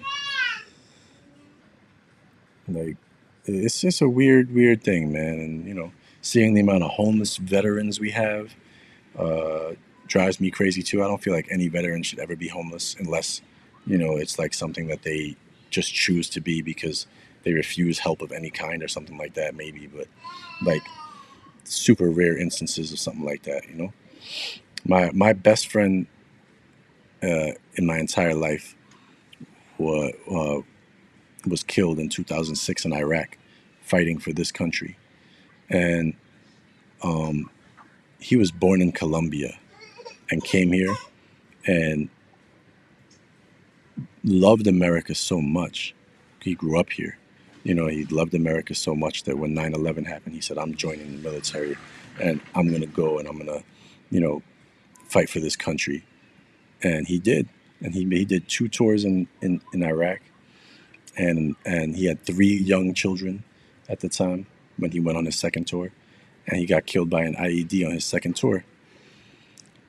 Do you know that this man, my friend, he died at 25 years old. He was trying since he was 18 for the United States to give him citizenship. He was a resident alien. He joined the military as a resident alien. And they delayed it so long and did so much stuff, okay, that he died and was granted US citizenship at death from dying for this country. You shouldn't be like that, man. If you're willing to suit up and you're willing to go, you know, uh, overseas and fight for this country, you should be made a citizen before you do that. You know, once you've signed the papers and you're gonna go do it, you know, there's no reason why you shouldn't be a citizen at that point. You know, no country should anywhere should send you out to fight for it when you're not even a member of said country. You know what I mean? Like it doesn't make any sense to me. But you know, it is what it is. Like that's the way they did it. So I have all of these problems, and you know, it's not to say any other country is perfect because they certainly are not. There's problems everywhere. Every country has problems. But the problems I see here, I really do honestly feel like if they're not fixed, this country is going to fall farther and farther back very quickly from other countries. You know, we're not going. America is no longer going to be looked at as a country of extreme wealth. Aside from a select few, it's no longer going to be looked at a country of immense freedoms. The things that we were all taught, and I felt those things as true when I was younger. And, you know, I'm sure my parents felt it even more. Um, but like I look at my daughter, who's a generation obviously behind me now. She doesn't feel the way that I felt when I was her age, and I'm sure I didn't feel quite the way my parents felt when it was their age. You know, um, so everyone progressively that I've spoken to from, you know, I've spoken to people in my family that lived to 90, 92, um, and everybody that I've spoken to has basically confirmed pretty much the same thing. Like way back when, you felt a certain kind of way about America. You know, America was a great land of opportunity. That's why so many people came over here in the early 1900s from other countries to provide better lives for their family and all that stuff. And I was really looking forward to going back to Italy because I thought it would be so amazing to complete that full circle that my great grandparents made. They came here for a better life, and I wanted to go to Italy to give my son a better life. And it would have been a beautiful thing to be able to go back to the town where they came from and create a life for him there. And I was really romanticizing that in my mind, you know. Of course, I know it's not going to be perfect and everything. I'm not saying romanticizing it in that way. Just the general thought process and idea. You know, in Italy, people uh, just work to live, and in America, people live to work. And that's the biggest difference I could tell you in the mentality of the countries. Most of Europe is that way, you know. Thank you, Michael. I appreciate it. It's good to have you all here too, you know. Um, and you know, I talk to my relatives in Italy, and I have people on all sides of the spectrum. Like in Italy, one of my cousins lives in Milan and works a lot for an Italian. They still say the way we work in America is crazy. Milan is the most capitalist, most New Yorkish style place, like, work, work, work, work, work, fashion capital of Italy. They like to believe they're the fashion capital of the world. Maybe they are. I don't know. But eh, they still think that we work an insane amount, even there. And if you go, I have relatives in that live in Sicily and a friend that lives in Sicily right now, and they're just like, it's crazy. You can live. When I was gonna get the citizenship, I was looking at properties, looking at everything because I'm like, if I sell my house, what can I buy over there? I could I could literally live in a villa over there, you know, um,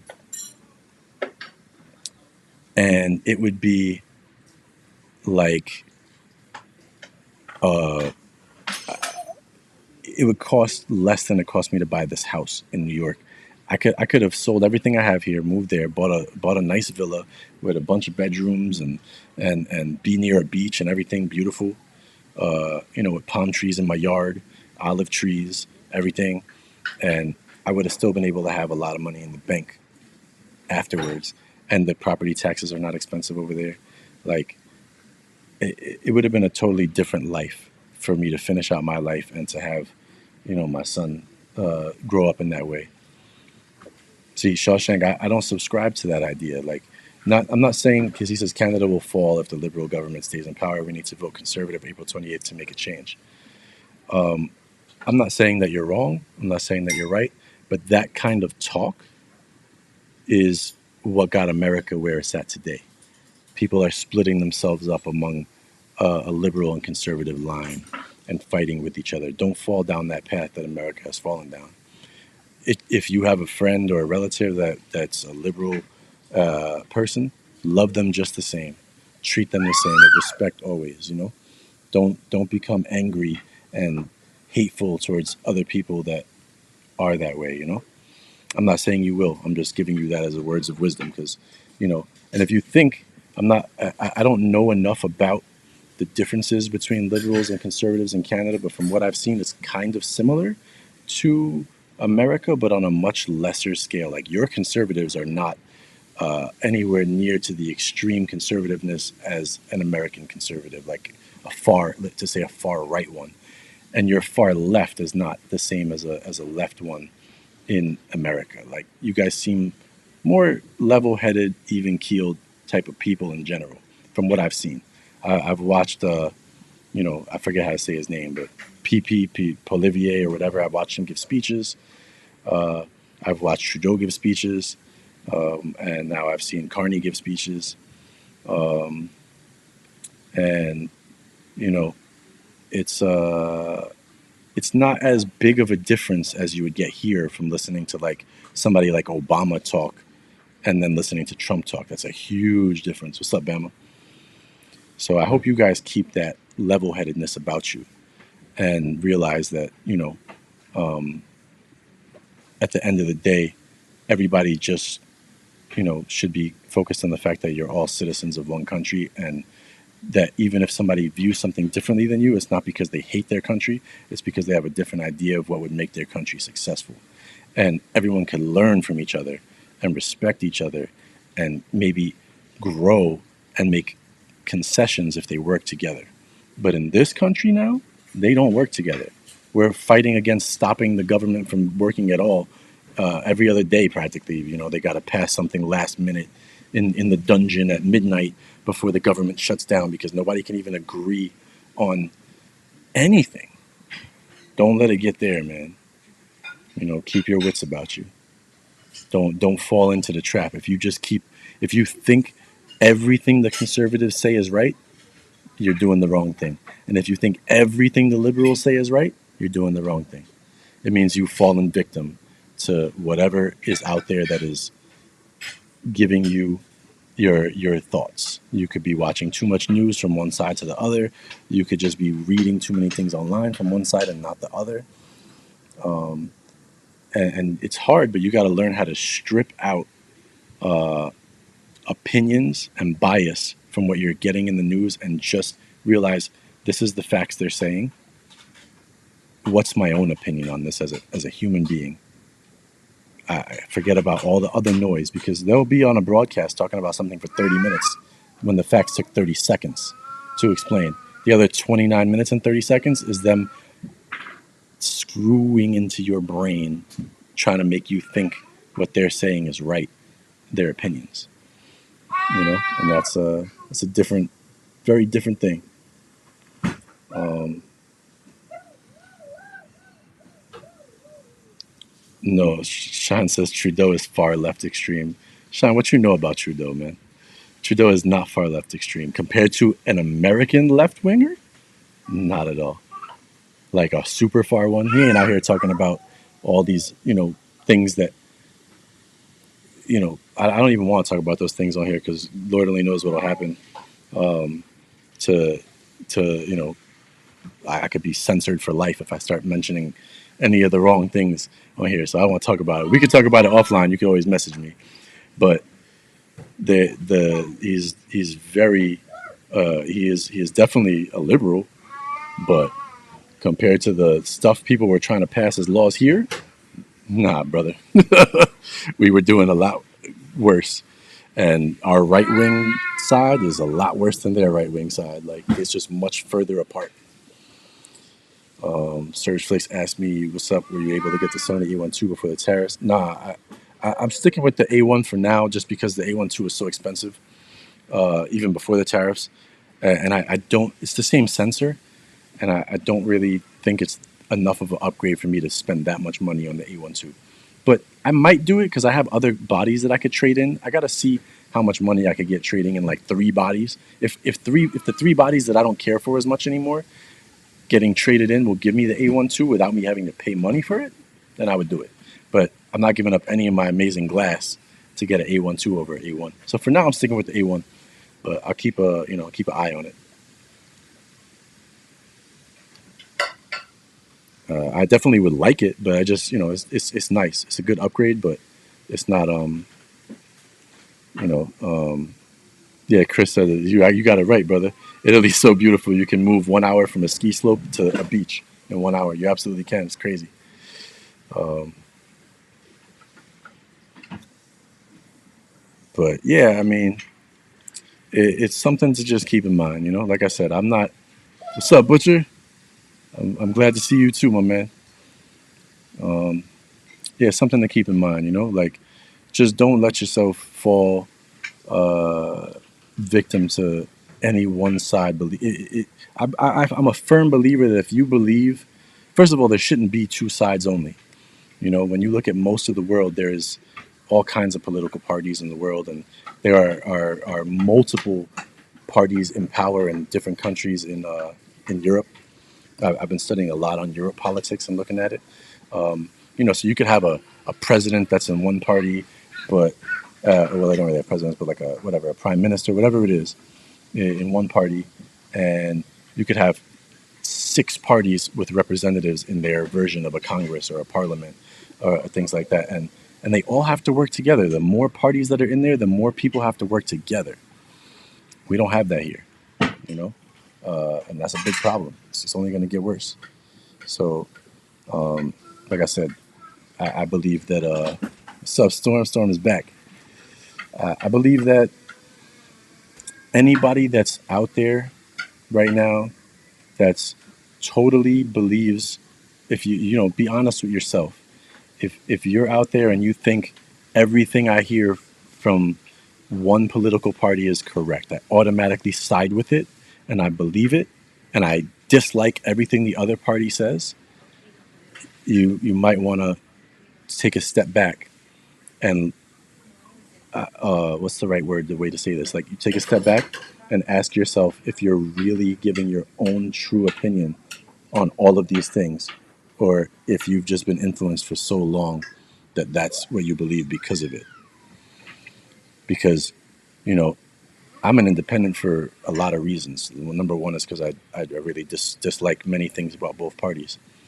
But at the end of the day, there are things that I agree with from the left and things that I agree with from the right, and things that I think should easily be compromised in the middle. But that just doesn't happen in this country. You know, it's what's up, Mike? Leave for Prez 2029. Nah, man, they'll never. They'll never let me be president. They'll come to this YouTube channel and be like, look at this guy. Look what he was doing back in 2016. I'll get discredited from the jump. But yeah, I mean, that's all I was to say. If try to make sure you're using your own mind more than letting people infiltrate your mind and automatically believing that everything is right from one side and wrong from the other side. Do not believe that anyone, like, if you're still out there believing that, like, there's nothing good about the rest of the world and America is the only place where you can have greatness or whatever. That's totally not true. And any other country out there that may be saying the same, I would say that there are things about America that are better than that country as well. There are some things that are. But at the end of the day, you know, it's all about respecting your fellow citizens of whatever country you are a citizen of, realizing that you all have to work together, and no matter what happens, no matter who's elected, no matter who's in charge, you're still a citizen of said country, and whether the guy who lives across the street from you is similar politically to you than not or not, doesn't matter. You guys are going to go through the same things together. And you got to realize that, and you got to try to love your neighbor no matter what your politics should never be put above your family, your direct neighbors, people that you care about in general, friends. It should be something that should be able to be discussed without anger and hatred and vitriol. And at least in America, that's a very hard thing to do. And Butcher makes a great point too.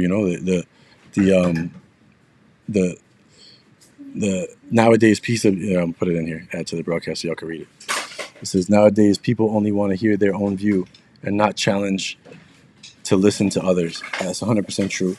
Not everybody. I love hearing different people's viewpoints, but most people, absolutely, that's 100% true, because they've been so far indoctrinated to one side or the other that it's like they just can't be wrong ever. And then he says, plus social apps just show you what you like, not hear. Oh, it did disappear on its own. Just show you what you like, not hear on both sides. And that's very true too. The algorithms are set up that way. If you're somebody that generally clicks on links that are like, more left leaning, they're going to show you those left leaning things. And if you're somebody that clicks on more right leaning things, they're going to show you those. It shouldn't be that way. You should see everything, and it's just not done that way. It's, Tony says, am I having a stroke? Or is Lee live preaching that we be supreme to one another? And I am. I always said stay supreme, right? It's the same concept that that I have today. Stay supreme meant something, you know what I'm saying? And it still does to me. Like I stand by that my whole life. And it just makes me sad to see where we're going. That's all. I really hope that things can turn around at some point. But like I said, without open primaries and without ranked choice voting across America, I don't see it changing in America anytime soon. And it's sad to say, but that's unfortunately how it is. I really don't see it changing because the way it's set up to not ever change. It's set up to give them all the power possible. Um, you know, um, so it's and we have as little power as possible as citizens when we go. The only power that we have at all is to vote, and some people don't even think that works either. So, and they want you to feel that way. It's a tough thing, man. Like it's tough to swallow what you're taught your whole life is not exactly right. But if you're open-minded about things and you are able to realize and be humble enough to say, I can be wrong and somebody else can be right. Just because I'm conservative doesn't mean a liberal isn't right about some things. And just because I'm a liberal doesn't mean a conservative person isn't right about some things. And the things that we absolutely don't agree on at all, why can't we come to some kind of consensus in the middle? Maybe halfway to something a liberal person wants, to halfway to something a conservative person wants, and at least you got one step in the right direction. Instead of blocking up all of government, threatening shutdowns, not passing laws, not passing, like that kind of stuff is crazy. And that's where, you know, I look at our government today on both sides of the aisle, and they behave like children. They're like, you're not gonna get away with this, and you're not gonna do that, and I'm gonna sue you for this, and I'm gonna block this, and I'm gonna block that. And it's like, you guys are supposed to be representing the people of this country.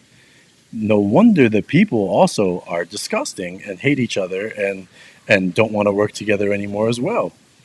Like, look at the example that's being set in government. It's terrible, you know. Sean said it ain't that bad. You're starting to depress me. Compared, you've been around the block a few times. You telling me America is what it was in the '80s when I was a kid? It sure ain't. I'm not saying, like I said, it's not. I'm not out here bashing America to say that it's horrible. I'm saying the problems that I see are leading us down the wrong path. You know, and that's the problem. And if nothing changes, that's only going to get worse. There will be a day that comes, maybe after I'm dead and after you're dead, but while my son is still alive, where this country is no longer at all resembling what it was when we were kids. And it's already doing that, so there's no reason to believe that it wouldn't continue in that way without drastic change, without big changes to the way our government runs itself. But it's not happening. It's they're not making any. I literally saw 7 states, I believe, already put in bills to outlaw ranked choice voting.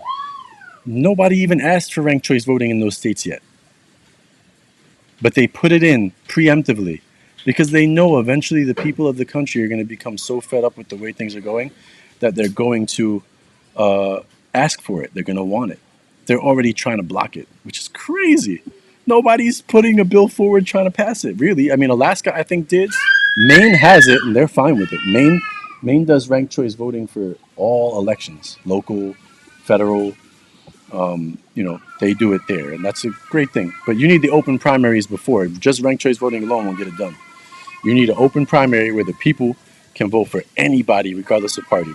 You know, like, I hate the fact that being an independent in New York, I can't vote in a primary.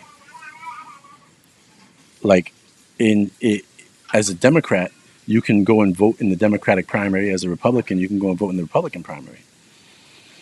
But you have no say over who wins out for each party as an independent. As an independent, shouldn't you be able to vote in both of them? Like, it makes no sense. Like, they're forcing you they're trying to force you into party affiliation just to have a say in in a primary.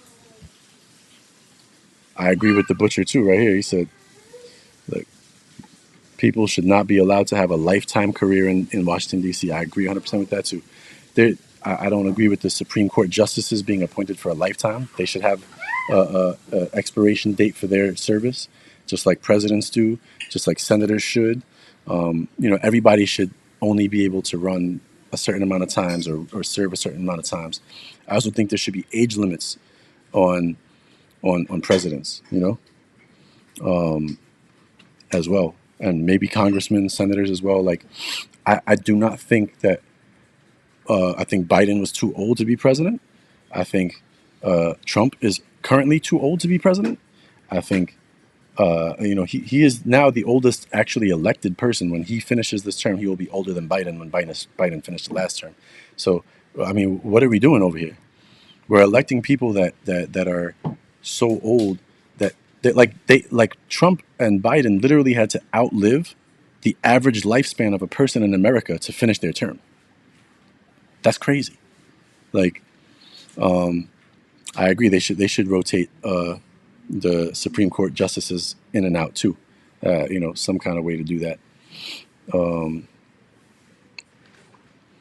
so, uh, we need more power as a people to be able to just put term limits on things. We should be able to, like, we should be able to have votes nationwide for certain stuff. Where every time you go to vote at the polls, there should be things nationwide that get voted on. and just majority wins on those particular bills or stuff like that, to make big changes to things. I think that would be a good first step, maybe something along those lines. Um, but it's a tough uphill battle that I don't think America is ever going to do. People are so caught up with picking a side that they are not even thinking about the things that I'm talking about. So, and that's what they want. They don't want us thinking about it. Democrats nor Republicans don't want us thinking about ranked choice voting and open primaries. They don't want us thinking about that at all, because that's less power for their party. That's allowing other parties to have power, and they definitely don't want that. So, I mean, that's my ramble on the politics. Like I said, I'm not here to say left wing, right. I'm an independent, and I agree with certain things on both sides of the aisle.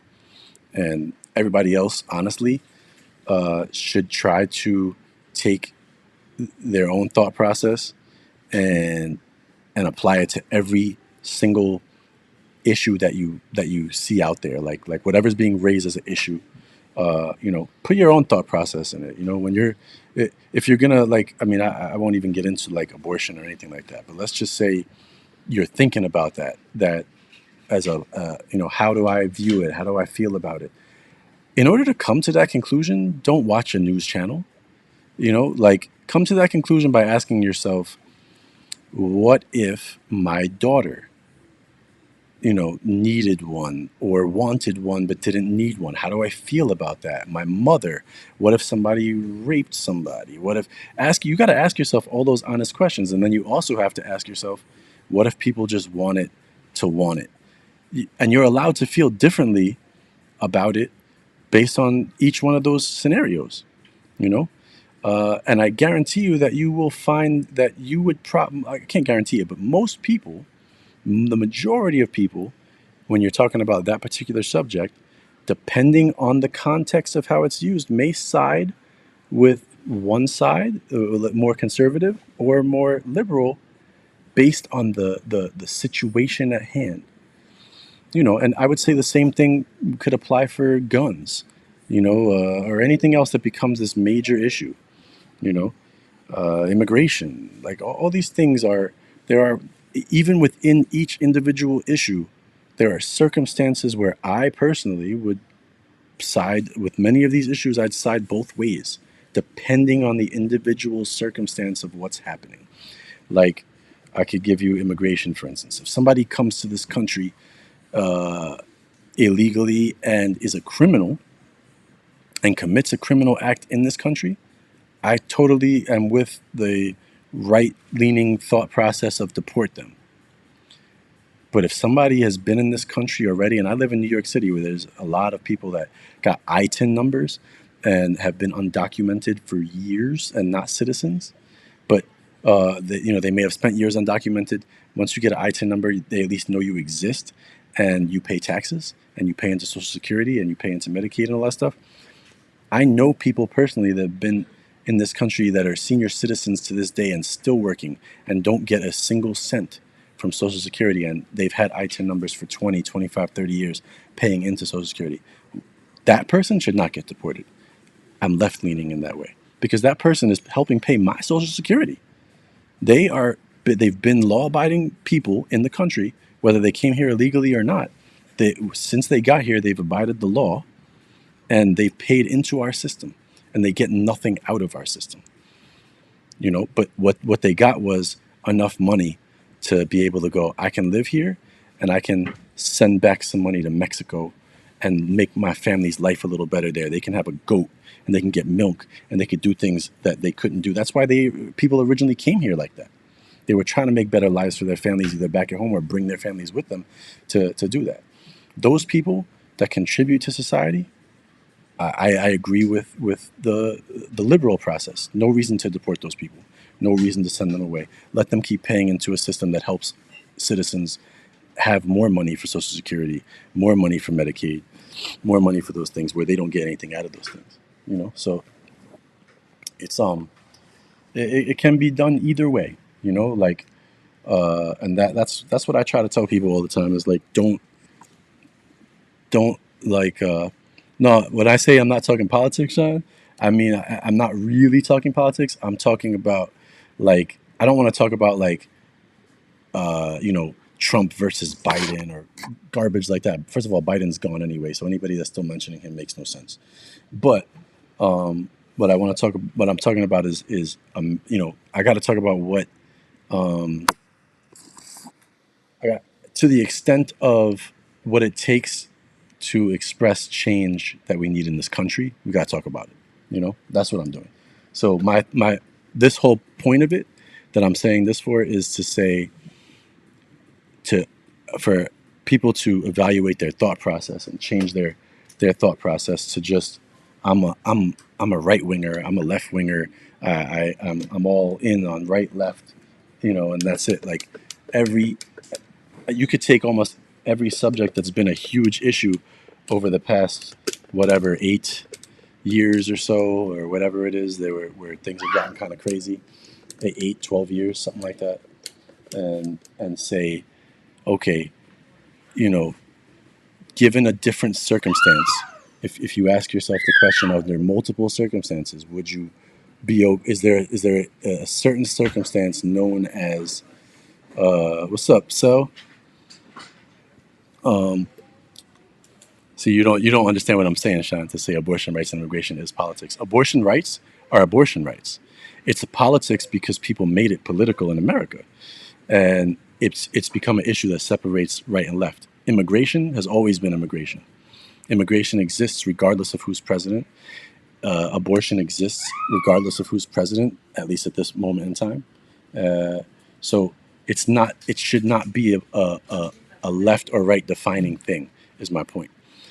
So what I'm saying is that if just like I gave the example of immigration, this is a perfect example. I agree with both sides depending on the circumstance. I also agree with both sides depending on the circumstance of guns. I could say that certain things are right and certain things are wrong.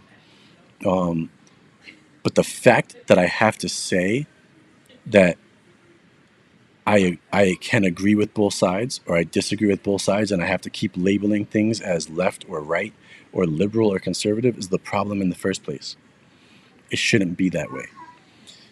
It should be people having the power to say and do as they want because they have more, you know,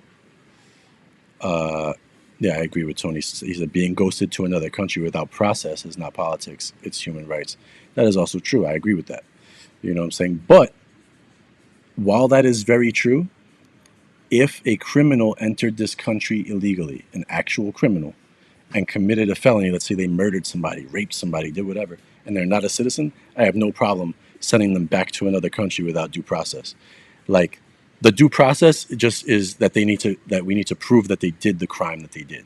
And until it's proven, they should be held somewhere so that they can't do it to somebody else. Got no problem with that. So in like I said, in some instances, I would say, okay, I'm fine with the right leaning aspect of this rule. But in other instances, I wouldn't be.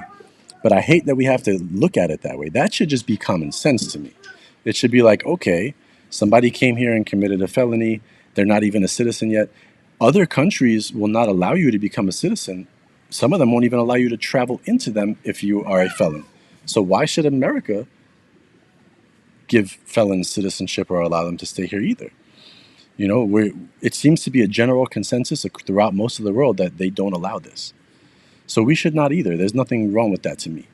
You know, I agree with that. If somebody's problem citizens that are, felons in that way or whatever, it's like that's something that they have to figure out for the most part. Sal's also right. Let me put this up here. He said, due process and laws keep us from being savages. I can wholeheartedly agree with that too.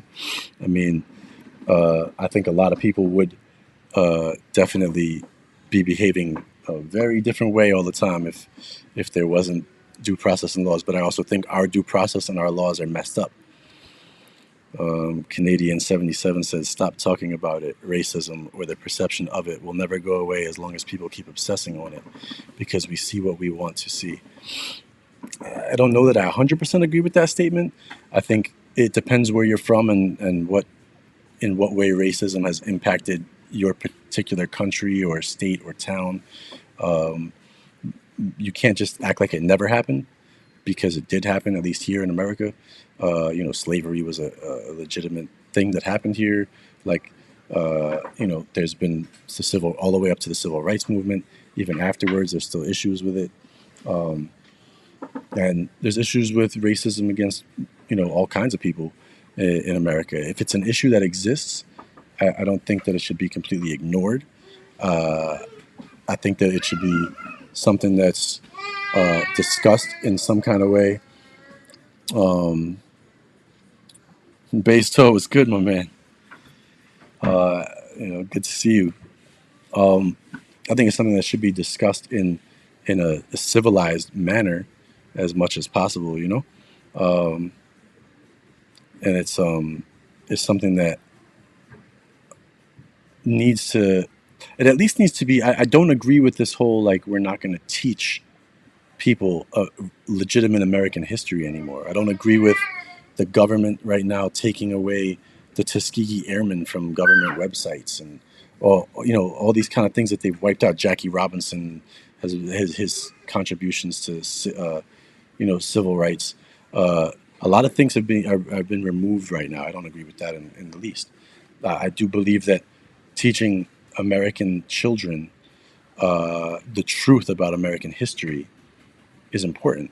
It's not. That's not how you make racism go away. You don't make it. That just gives you the opportunity to start it all over again. Somebody's going to look at somebody and feel a certain way, or decide something because we do have cultural differences, and we're always going to have it. We need to be accepting of everybody. Um, you know, um, in order to work beyond that, and I don't think racism will ever fully go away either. But um, I believe that people can have a much better understanding, and it can be a much something that's uh, experienced by people to a much lesser extent. And you know, I have a very long history myself with where I've grown up and where I've lived in my lifetime is very, I've been opposite, kind of like reverse racism on myself in a way many a times in my life because I grew up in neighborhoods with a lot of people of color, and everybody looked at me and said, "Oh, that's the white guy in the neighborhood." But it never was a problem for me. I spoke to everybody, that felt a certain kind of way. I would just go up to people and say, "Hey, like whatever it is." But it's not everybody thinks like me. Not everybody's as open as me. Not everybody's willing to do that. And but I think that that's why it needs to be taught. At least the history of it needs to be taught because people should realize that, if racism is practiced to a really heavy extent in any area, it's very detrimental to people. Um, uh, yeah, see right here, Butcher said the same thing. He's a permanent resident in Canada now. His wife is Canadian, but without issue, if he breaks, and he can become a citizen without issue, but if he breaks major laws, that is revoked. But Butcher, once you are a citizen, though, then they can't revoke that, right? If once you become a citizen, they would just jail you or whatever under their own rules, right? But until you're a citizen, when you're not one, they could just kick you out. Hold on a second. What you want, babe? You want to go in here?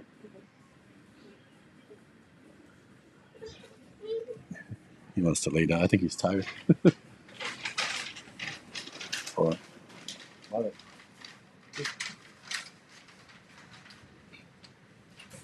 Sorry, my son was tired. You want to lay down? um, where is the juggernaut? That is a good question. I don't know where the juggernaut is today, Shine. Um,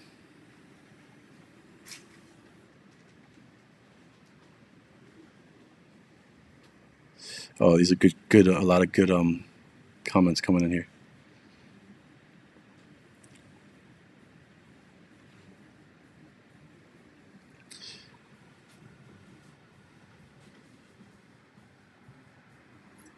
That's very true too, Kathleen. And this is why I say she said everything boils down to we the people have had a lot of our rights stripped away little by little for a very long time. And I would agree with that. Like certain things are different, and the way that it's being done is in a way that it's almost they try to make it not noticeable to you that things are different, that things are changing. And I don't, um, you know, uh, I, I don't see that changing, unfortunately.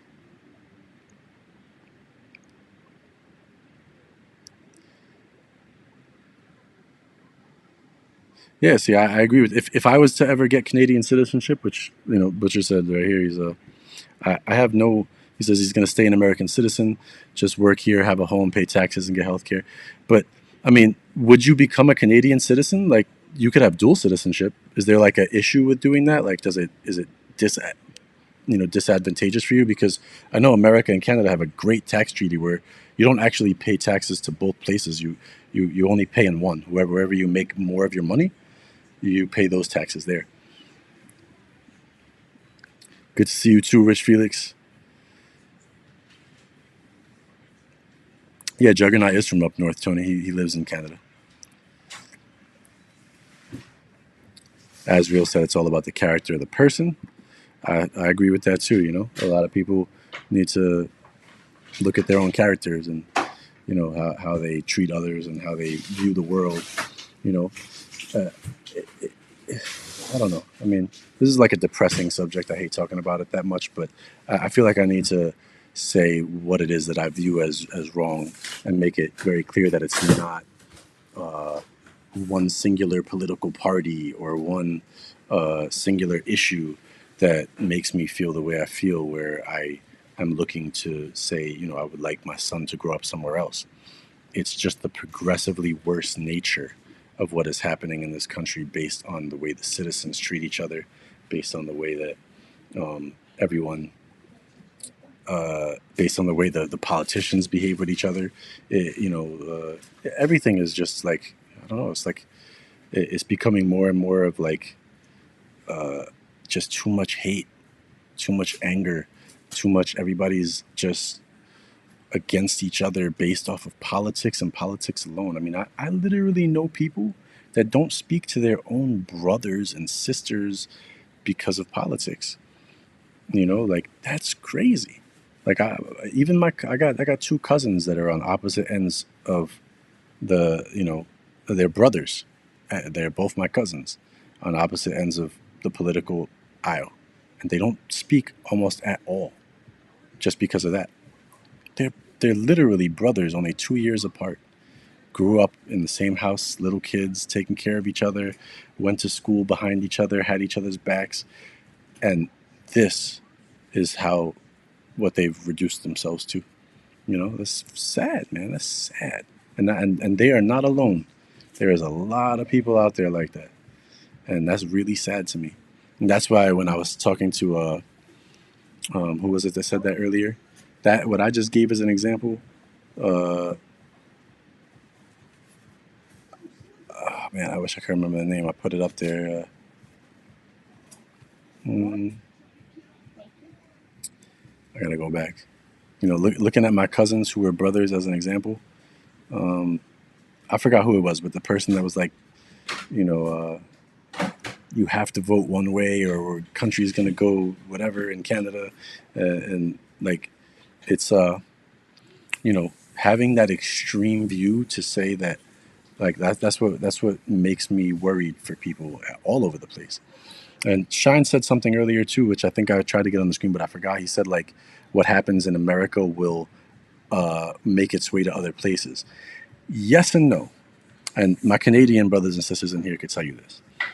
Some things do and some things don't.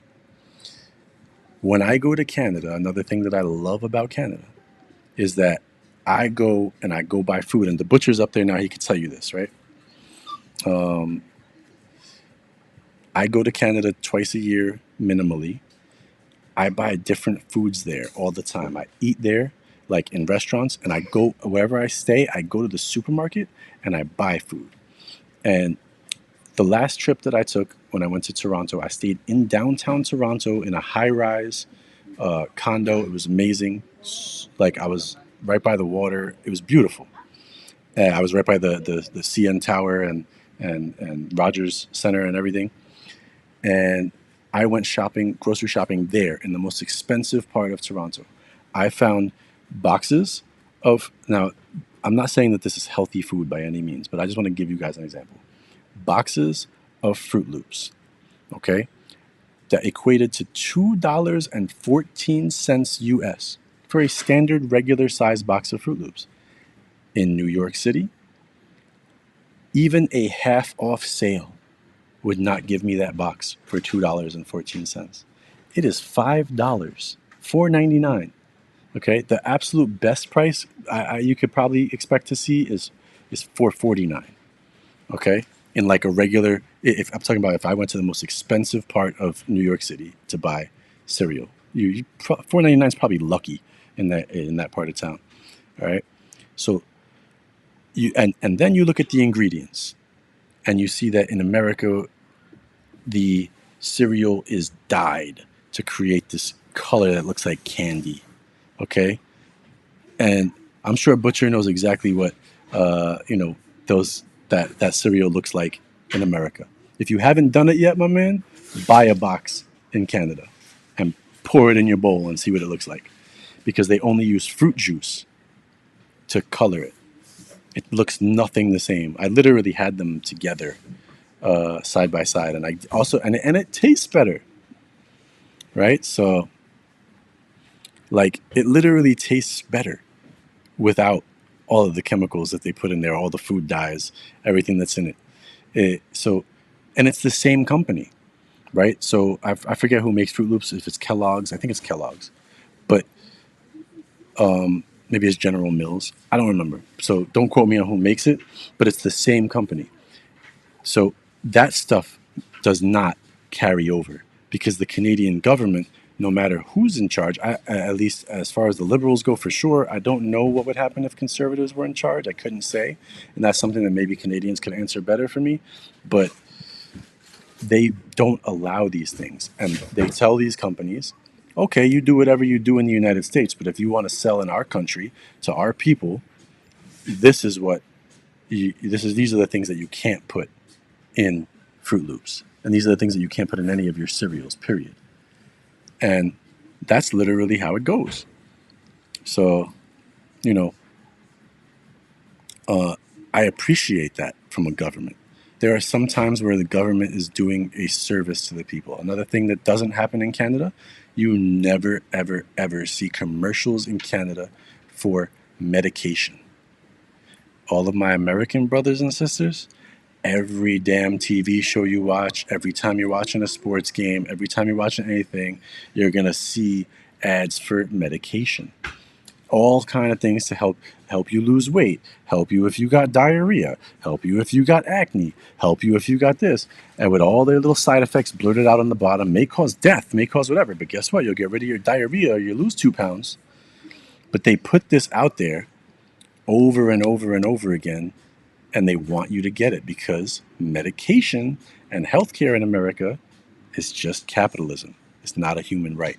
Whereas in Canada, they say, you're not going to be allowed to put these things in our food because we pay the health care for our people, and we don't need a bunch of people that are sickly, and we have to pay more money for them to get treated for cancers and all that stuff. So in that regard, I think the government of Canada does a great job. I think that's absolutely amazing to protect your citizens from companies that are at the end of the day just trying to get a bottom line dollar out. That's the only thing they care about. And you know, and when I tell you it's everything in the food, I just gave the example of Fruit Loops. I did even stupid shit. Kit Kats. Okay, they're made by a different. I think Nestle makes Kit Kats or Hershey's makes Kit Kats here, and Nestle makes it there. Two different companies, but that was like I forgot what happened. There's a reason for that, but See, that's exactly what I was just saying. Butcher is saying what I'm saying another way. Canada has the more restricted ingredients, same name, safer ingredient, but it's in their best interest for you not to go to the hospital. Exactly, because they pay for your health care. You know what I'm saying? So if you have to go a lot, if you have a bunch of people that are sick, that means the government might have to shell out more money than they're collecting. You know, you do need more doctors. Butcher says that too. And you know why you need more doctors? Because, like, see, this makes no sense. Why would you take RFK for Canada? Like, you guys already are blocking all the things RFK is talking about, so you don't need RFK. You know, like, I agree with RFK's stances on blocking dyes and making healthier foods and stuff like that. I do agree with that. I think he's a totally out of whack on the vaccine things. You know, but again, just like issues, I can split a person down the middle as far as agreeing with them or not agreeing with them. You know, but both of y'all need more doctors, and I'm gonna see. The Butcher said that, and Shawshank said that, and I'm gonna tell you. You know why you guys don't have more doctors? You guys allow a bunch of people to come to Canada and study there, and they get a lot of visas, and they have great schools in Canada, right? Um, and it's like people go and you get bright students and bright people over there. And do you know that American companies just sit back and watch that happen? And and they get to see who graduates ahead of their class in medical schools in Canada, and then they go in and they offer them way more money to come work in America, and they take that person that Canada educated and bring them to America. Because I've been looking at moving to Buffalo is one of the reasons I saw a lot about this too. Buffalo has a big healthcare industry. Do you know that so many Canadians are working in Buffalo hospitals, Buffalo doctors' offices, and it's easy for them to get a visa to America and make more money. And a decent amount of them would love to go back to Canada after they've made all their money, of course, and retire in their home country. But um, like uh, it's something that is a problem in that Canada needs to figure out is how can a maybe they shouldn't give visas to people to come study unless those people agree to stay in the country and work in the country for at least as many years as they've studied for. Maybe that would be a fair thing. Like New York does that for college now. In New York State, they made CUNY and SUNY colleges free. So any city university of New York or state university of New York can be free for students, but the rule is we don't charge you tuition. You go to college for 4 years, that means you need to work for 4 years in New York and contribute to the economy in exchange. And maybe they should do something like that um, in general um, in Canada. Like if you give somebody the ability to come in there, they shouldn't be allowed to leave and take jobs in another country if you educated them. Things like that. I think should make common sense law changes to immigration and things in that way for Canada. Make sure that if you bring somebody in, they should be able to stay there, have to stay there and work and contribute to the economy when they got a free education or a low cost education, and a really good one at that, because Canada has great medical schools. So the lack of doctors, and Canada also, another thing happens here. I think Canada, see, Carl lives near Detroit, and that's very close to Canada too. And he says the same thing is happening there. You see a lot of Canadian doctors there. They get poached and they get brought over and they make more money. And it's messed up, but that's what America does, and maybe they should be somehow blocked from doing that. And I understand that Canada might not be able to block an American company per se from doing that, but they should be able to not give the visas or something like that to people unless they're um, willing to agree. Like a part of that condition should be that they have to stay in the country and work for a certain amount of time. Or if they break that rule and they want to go to the U.S. for a job, then they have to pay some massive amount of fee for those 4 years that to make up for those 4 years that Canada subsidized them and their education. I think that would be fair. It's only fair. Um, Something like that. There's a lot of common sense things that could be done to help that kind of stuff out.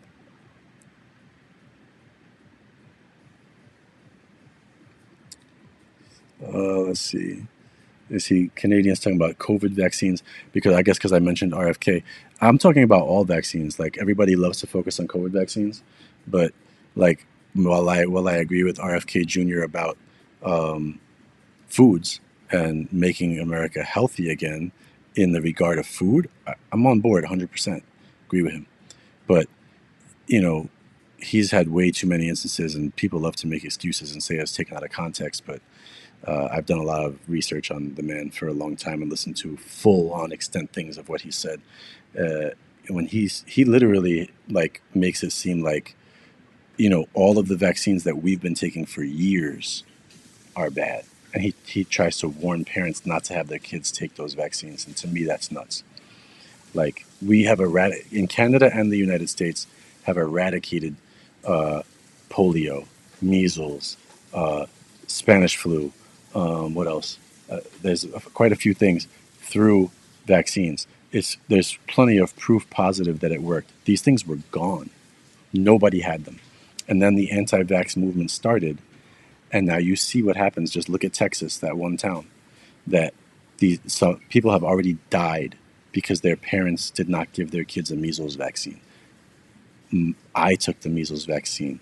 My mother took the measles vaccine. Her mother took the measles vaccine. Her mother's mother took like that's how nobody's dying from that. Like the vaccine has been around forever. It doesn't change. It is what it is. There's no reason not to give that to your children because now you got entire towns getting filled up with people with measles. It's crazy. It's just crazy. That's nonsense to me. I totally understand some skepticism about the COVID vaccine. I do understand some sex. I think nobody should go into something without questioning it. I got the COVID vaccine because I knew people that died that didn't get it. I literally know multiple people that died, and that was when it was dangerous, very very dangerous in the beginning. But I stopped getting vaccinated for it as time went on because I viewed what happened and the mutations of it became less and less powerful, which is the same thing that happens to the flu and a lot of other things. Immunocompromised people, I believe, should still get it. What's up, Oscar? Thank you for stopping by, man. You stay safe too. I believe immunocompromised people should still get it, but I'm, you know, here uh, as a person who took it, had no issues. I had a child after taking it, so people talking about that it was like I don't believe half the things that they say about it. I'm not saying that nobody should be skeptical. I do think that it does potentially create problems for some people, but so does every vaccine. Um, uh, Somebody said on Rogan that health lady mentioned three. Yeah, that lady's also said that the measles vaccine never worked. You got to really check out like people. I know you're talking about that. She was just on not that long ago. She literally, you can look it up. She said that the measles, like she's a very anti-vax person in general. And like I said, I'm all for. I didn't give my son a COVID vaccine, not yet. Like I don't think he needs it. Um, and it's not that I wouldn't. I wouldn't be upset if I had to give it to him. If so, like I wouldn't, but I just think certain. Like, he's got all the other ones though. He's got every measles, Tdap, polio, every vaccine you're supposed to have. He's fully vaccinated to the extent that is allowed. In New York, they don't they don't make you give a kid COVID vaccine. I think I have to give it to him before he goes to school, maybe before he starts school. But until then, I don't have to. Um, but by the time he's 5, I don't really mind giving it to him. Um, Although I would feel like there's way more data. The reason that I'm a little skeptical is more because there's not a long data period to work with for that. And like I said, it doesn't mean that I distrust it entirely. It's just that's my view. I always said, you know, if something can kill me, if I feel like it kill me, I'll take a vaccine to not die because I love my life. I don't want to die. But when something can't kill me, I don't get flu vaccines all the time either, and I never get the flu. But that's not because I'm, you know, super immune man. It's not. It's because I just am generally cautious. I'm a little bit of a, you know, germaphobe.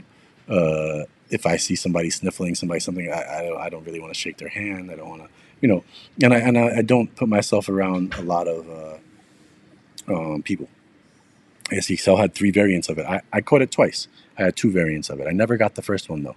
And the vaccine, I'm 100% certain, really helped me with the first one, the very beginning variant. I believe that the vaccine worked for what it was intended to do, which was the first variant, and they just never caught up the way, as things mutate. Eventually, they'll catch up, but and there'll be more data, and I think that people will be a little less skeptical about it. But um, you know, my main concern is people not vaccinating their children for measles, polio, things like that that have been eradicated from our society, and now people are really trying to say that these things never worked or are dangerous in some way when generations upon generations of people have taken those vaccines already and we're fine.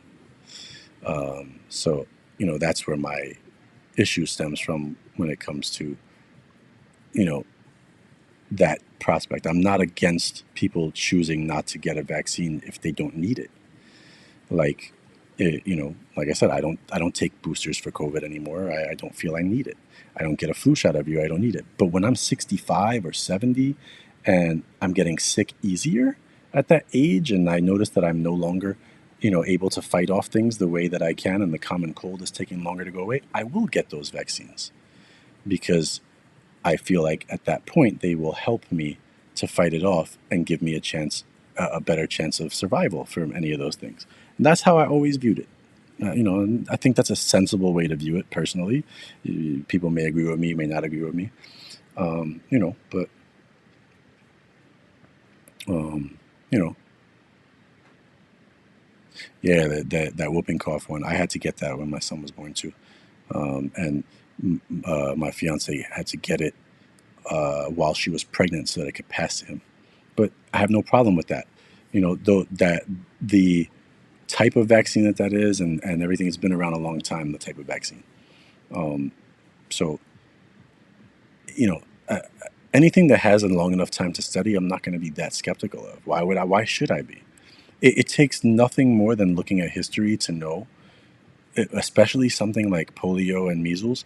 They've been that like I said, generation upon generation has taken this and it's gone. They were gone. You didn't have any cases, and if you did, it was because somebody didn't take it. Uh, there was no cases, and it's coming back. You know that in New York City, wastewater polio has now been detected. It's being started being detected a few years ago. So people are getting polio now. Very very few, but they are, and that's crazy to me. Polio kills you. Look, if you guys don't know, because we haven't had polio around in so long, look up what it does to you. And then if you really think that you shouldn't take a vaccine which would prevent you from ever getting that, to me, that's just crazy. I think that if there's a polio vaccine that's proven safe and effective, and which it has been because it's been around forever, I gave that to my son in a heartbeat. I would never in a million years. I think I should go to jail if I chose not to give him that vaccine, and he got polio and died. I think because my job as a father is to protect him and to do my due diligence. And I would say I went and I looked at decades and decades of data on said disease, sickness, and on said vaccine. And there's irrefutable proof that that vaccine has wiped out that disease. Literally wiped it out to the point where nobody has it. Like literally nobody. And the fact that somebody could come along and be like, that vaccine never worked or whatever, that person should be criminally liable. Like I feel so strongly about that. Like I said, and I'm totally fine with people being skeptical of newer technologies, newer vaccines, things like that. I'm fine with the, but don't immediately jump to a conclusion that it's definitely going to kill you or it's bad for you or you're going to become paralyzed or you're going to become sterile. I saw so many things that were crazy about the COVID vaccine that definitely didn't was not happening to a bunch of people, or but I'm still, like I said, I don't take it anymore. Only because it's new, and I think that I would like more time to examine the data. And that's fine, like um, yeah, that's true too. Like people try to link every vaccine to causes of autism. Like people just make up shit. Like there's literally no medical study that proves or says at all that any of the older vaccines in any way, shape, or form caused autism. And the COVID vaccine has only been around since 2020. Levels of autism were up long before the COVID vaccine was here. So it's something else. I do believe that something causes more of it, and I think it has to do with our food and being unhealthy in general, because our genes do change and our DNA changes over time. And a lot of that happens based off what we breathe into our bodies, what we eat, what we drink. And I could easily see that creating issues with our sperm, our eggs, creating kids. And maybe there's more autism on the spectrum. There's more, things like that happening. I could definitely see that. I would never rule that out as a possibility. But what I can rule out as a possibility is the decades and decades of people that have taken the same vaccines and there wasn't this higher rate of autism. So I can't blame those old vaccines on that. And I can't blame the COVID vaccine either because it was happening long before COVID was even a thing where it was going up the levels. So, we should all research, we should all be skeptical, we should all learn things, and we should all not discredit someone else until that person is able to be discredited by actual proof and evidence. That's how I see it, you know? Um, but yeah, okay. This has been a whole lot of politics, a whole lot of, and like I said, I don't really like talking about politics, and I hope that you guys took something away from what I said because when I do discuss things like this, it's not for I'm not trying to make anybody pick a side. I'm not trying to give anybody my opinion and say that I'm right over anybody else's opinion.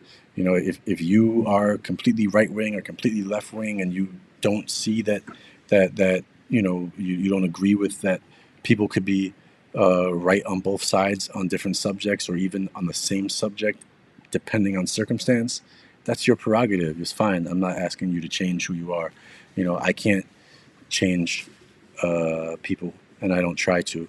But I hope that if you're not that set in your ways and you're open to trying something different, that you'll look at things that I say and you'll say, you know what? I'm going to do that. I'm going to sit down and look at every issue that I feel passionate about and put it under different circumstances and different scopes and ask myself honestly, without any bias, without anything, how would I feel if it was my mom? How would I feel if it was my dad, my sister, my son, my daughter, my brother, my cousin, whatever is a tough situation for you to think of for every topic. If it's about guns and you feel like, you're a big Second Amendment person, uh, is it crazy that people want to have a background check first, or maybe a waiting period of 3 months? You might be like, hell yeah, that infringes on my rights. But imagine that the school that got shot up had all your kids in that school, and you were a father to 10 kids or whatever. I mean, that would be crazy, but let's just say it's a kindergarten to 12th grade school, and all 10 of your kids got shot dead because somebody bought a gun in one day without waiting. And then later on, the check goes through, and you found out that person had mental illness, right? But they didn't have to wait because the law said no. If you put that in if you are honest with yourself and you say, my entire family was just slaughtered because somebody couldn't wait to get a gun, am I okay with that? Do I really not care? Am I going to say that right is more important than 10 of my children? Be honest with yourself.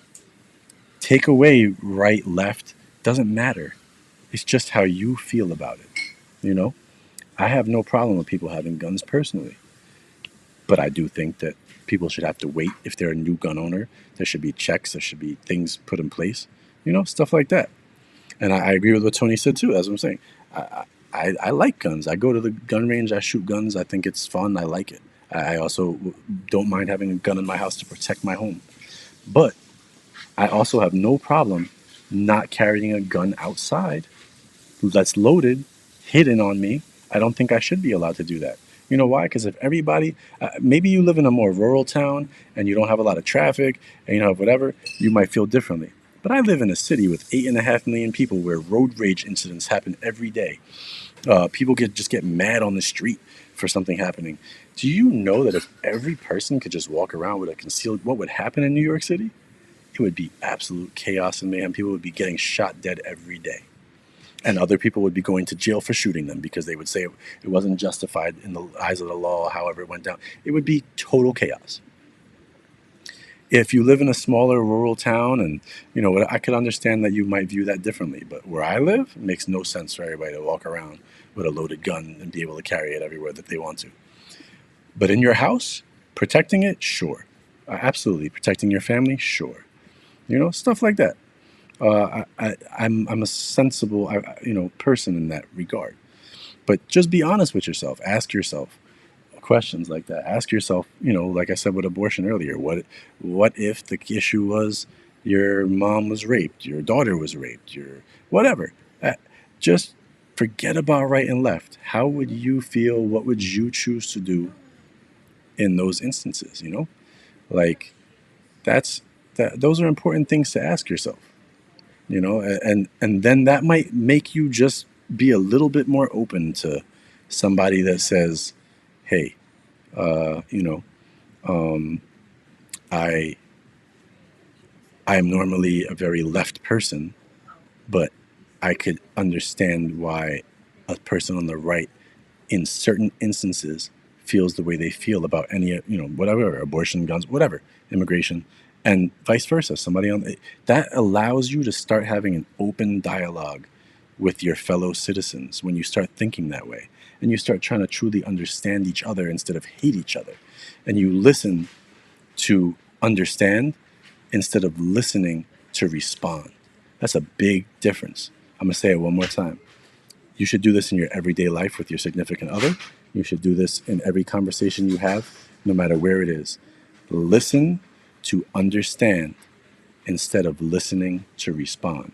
Most people, by nature, choose to, especially if you're already in a subject where you feel like your viewpoint is different than somebody else, most people choose to listen with the intent of responding to say, or, but what about, okay, I see your point, but don't do that.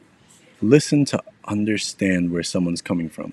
Once you process what they're saying and you understand where they're coming from, you can then formulate a response that would be a much better one that accepts something that they said and also can put in how you feel about either what they said or just the subject at hand in general. And it's a much better you know dialogue that you have with people that way. And if somebody's incapable of doing that with me, I walk away from them. I don't even bother wasting my time. That's just how I do it.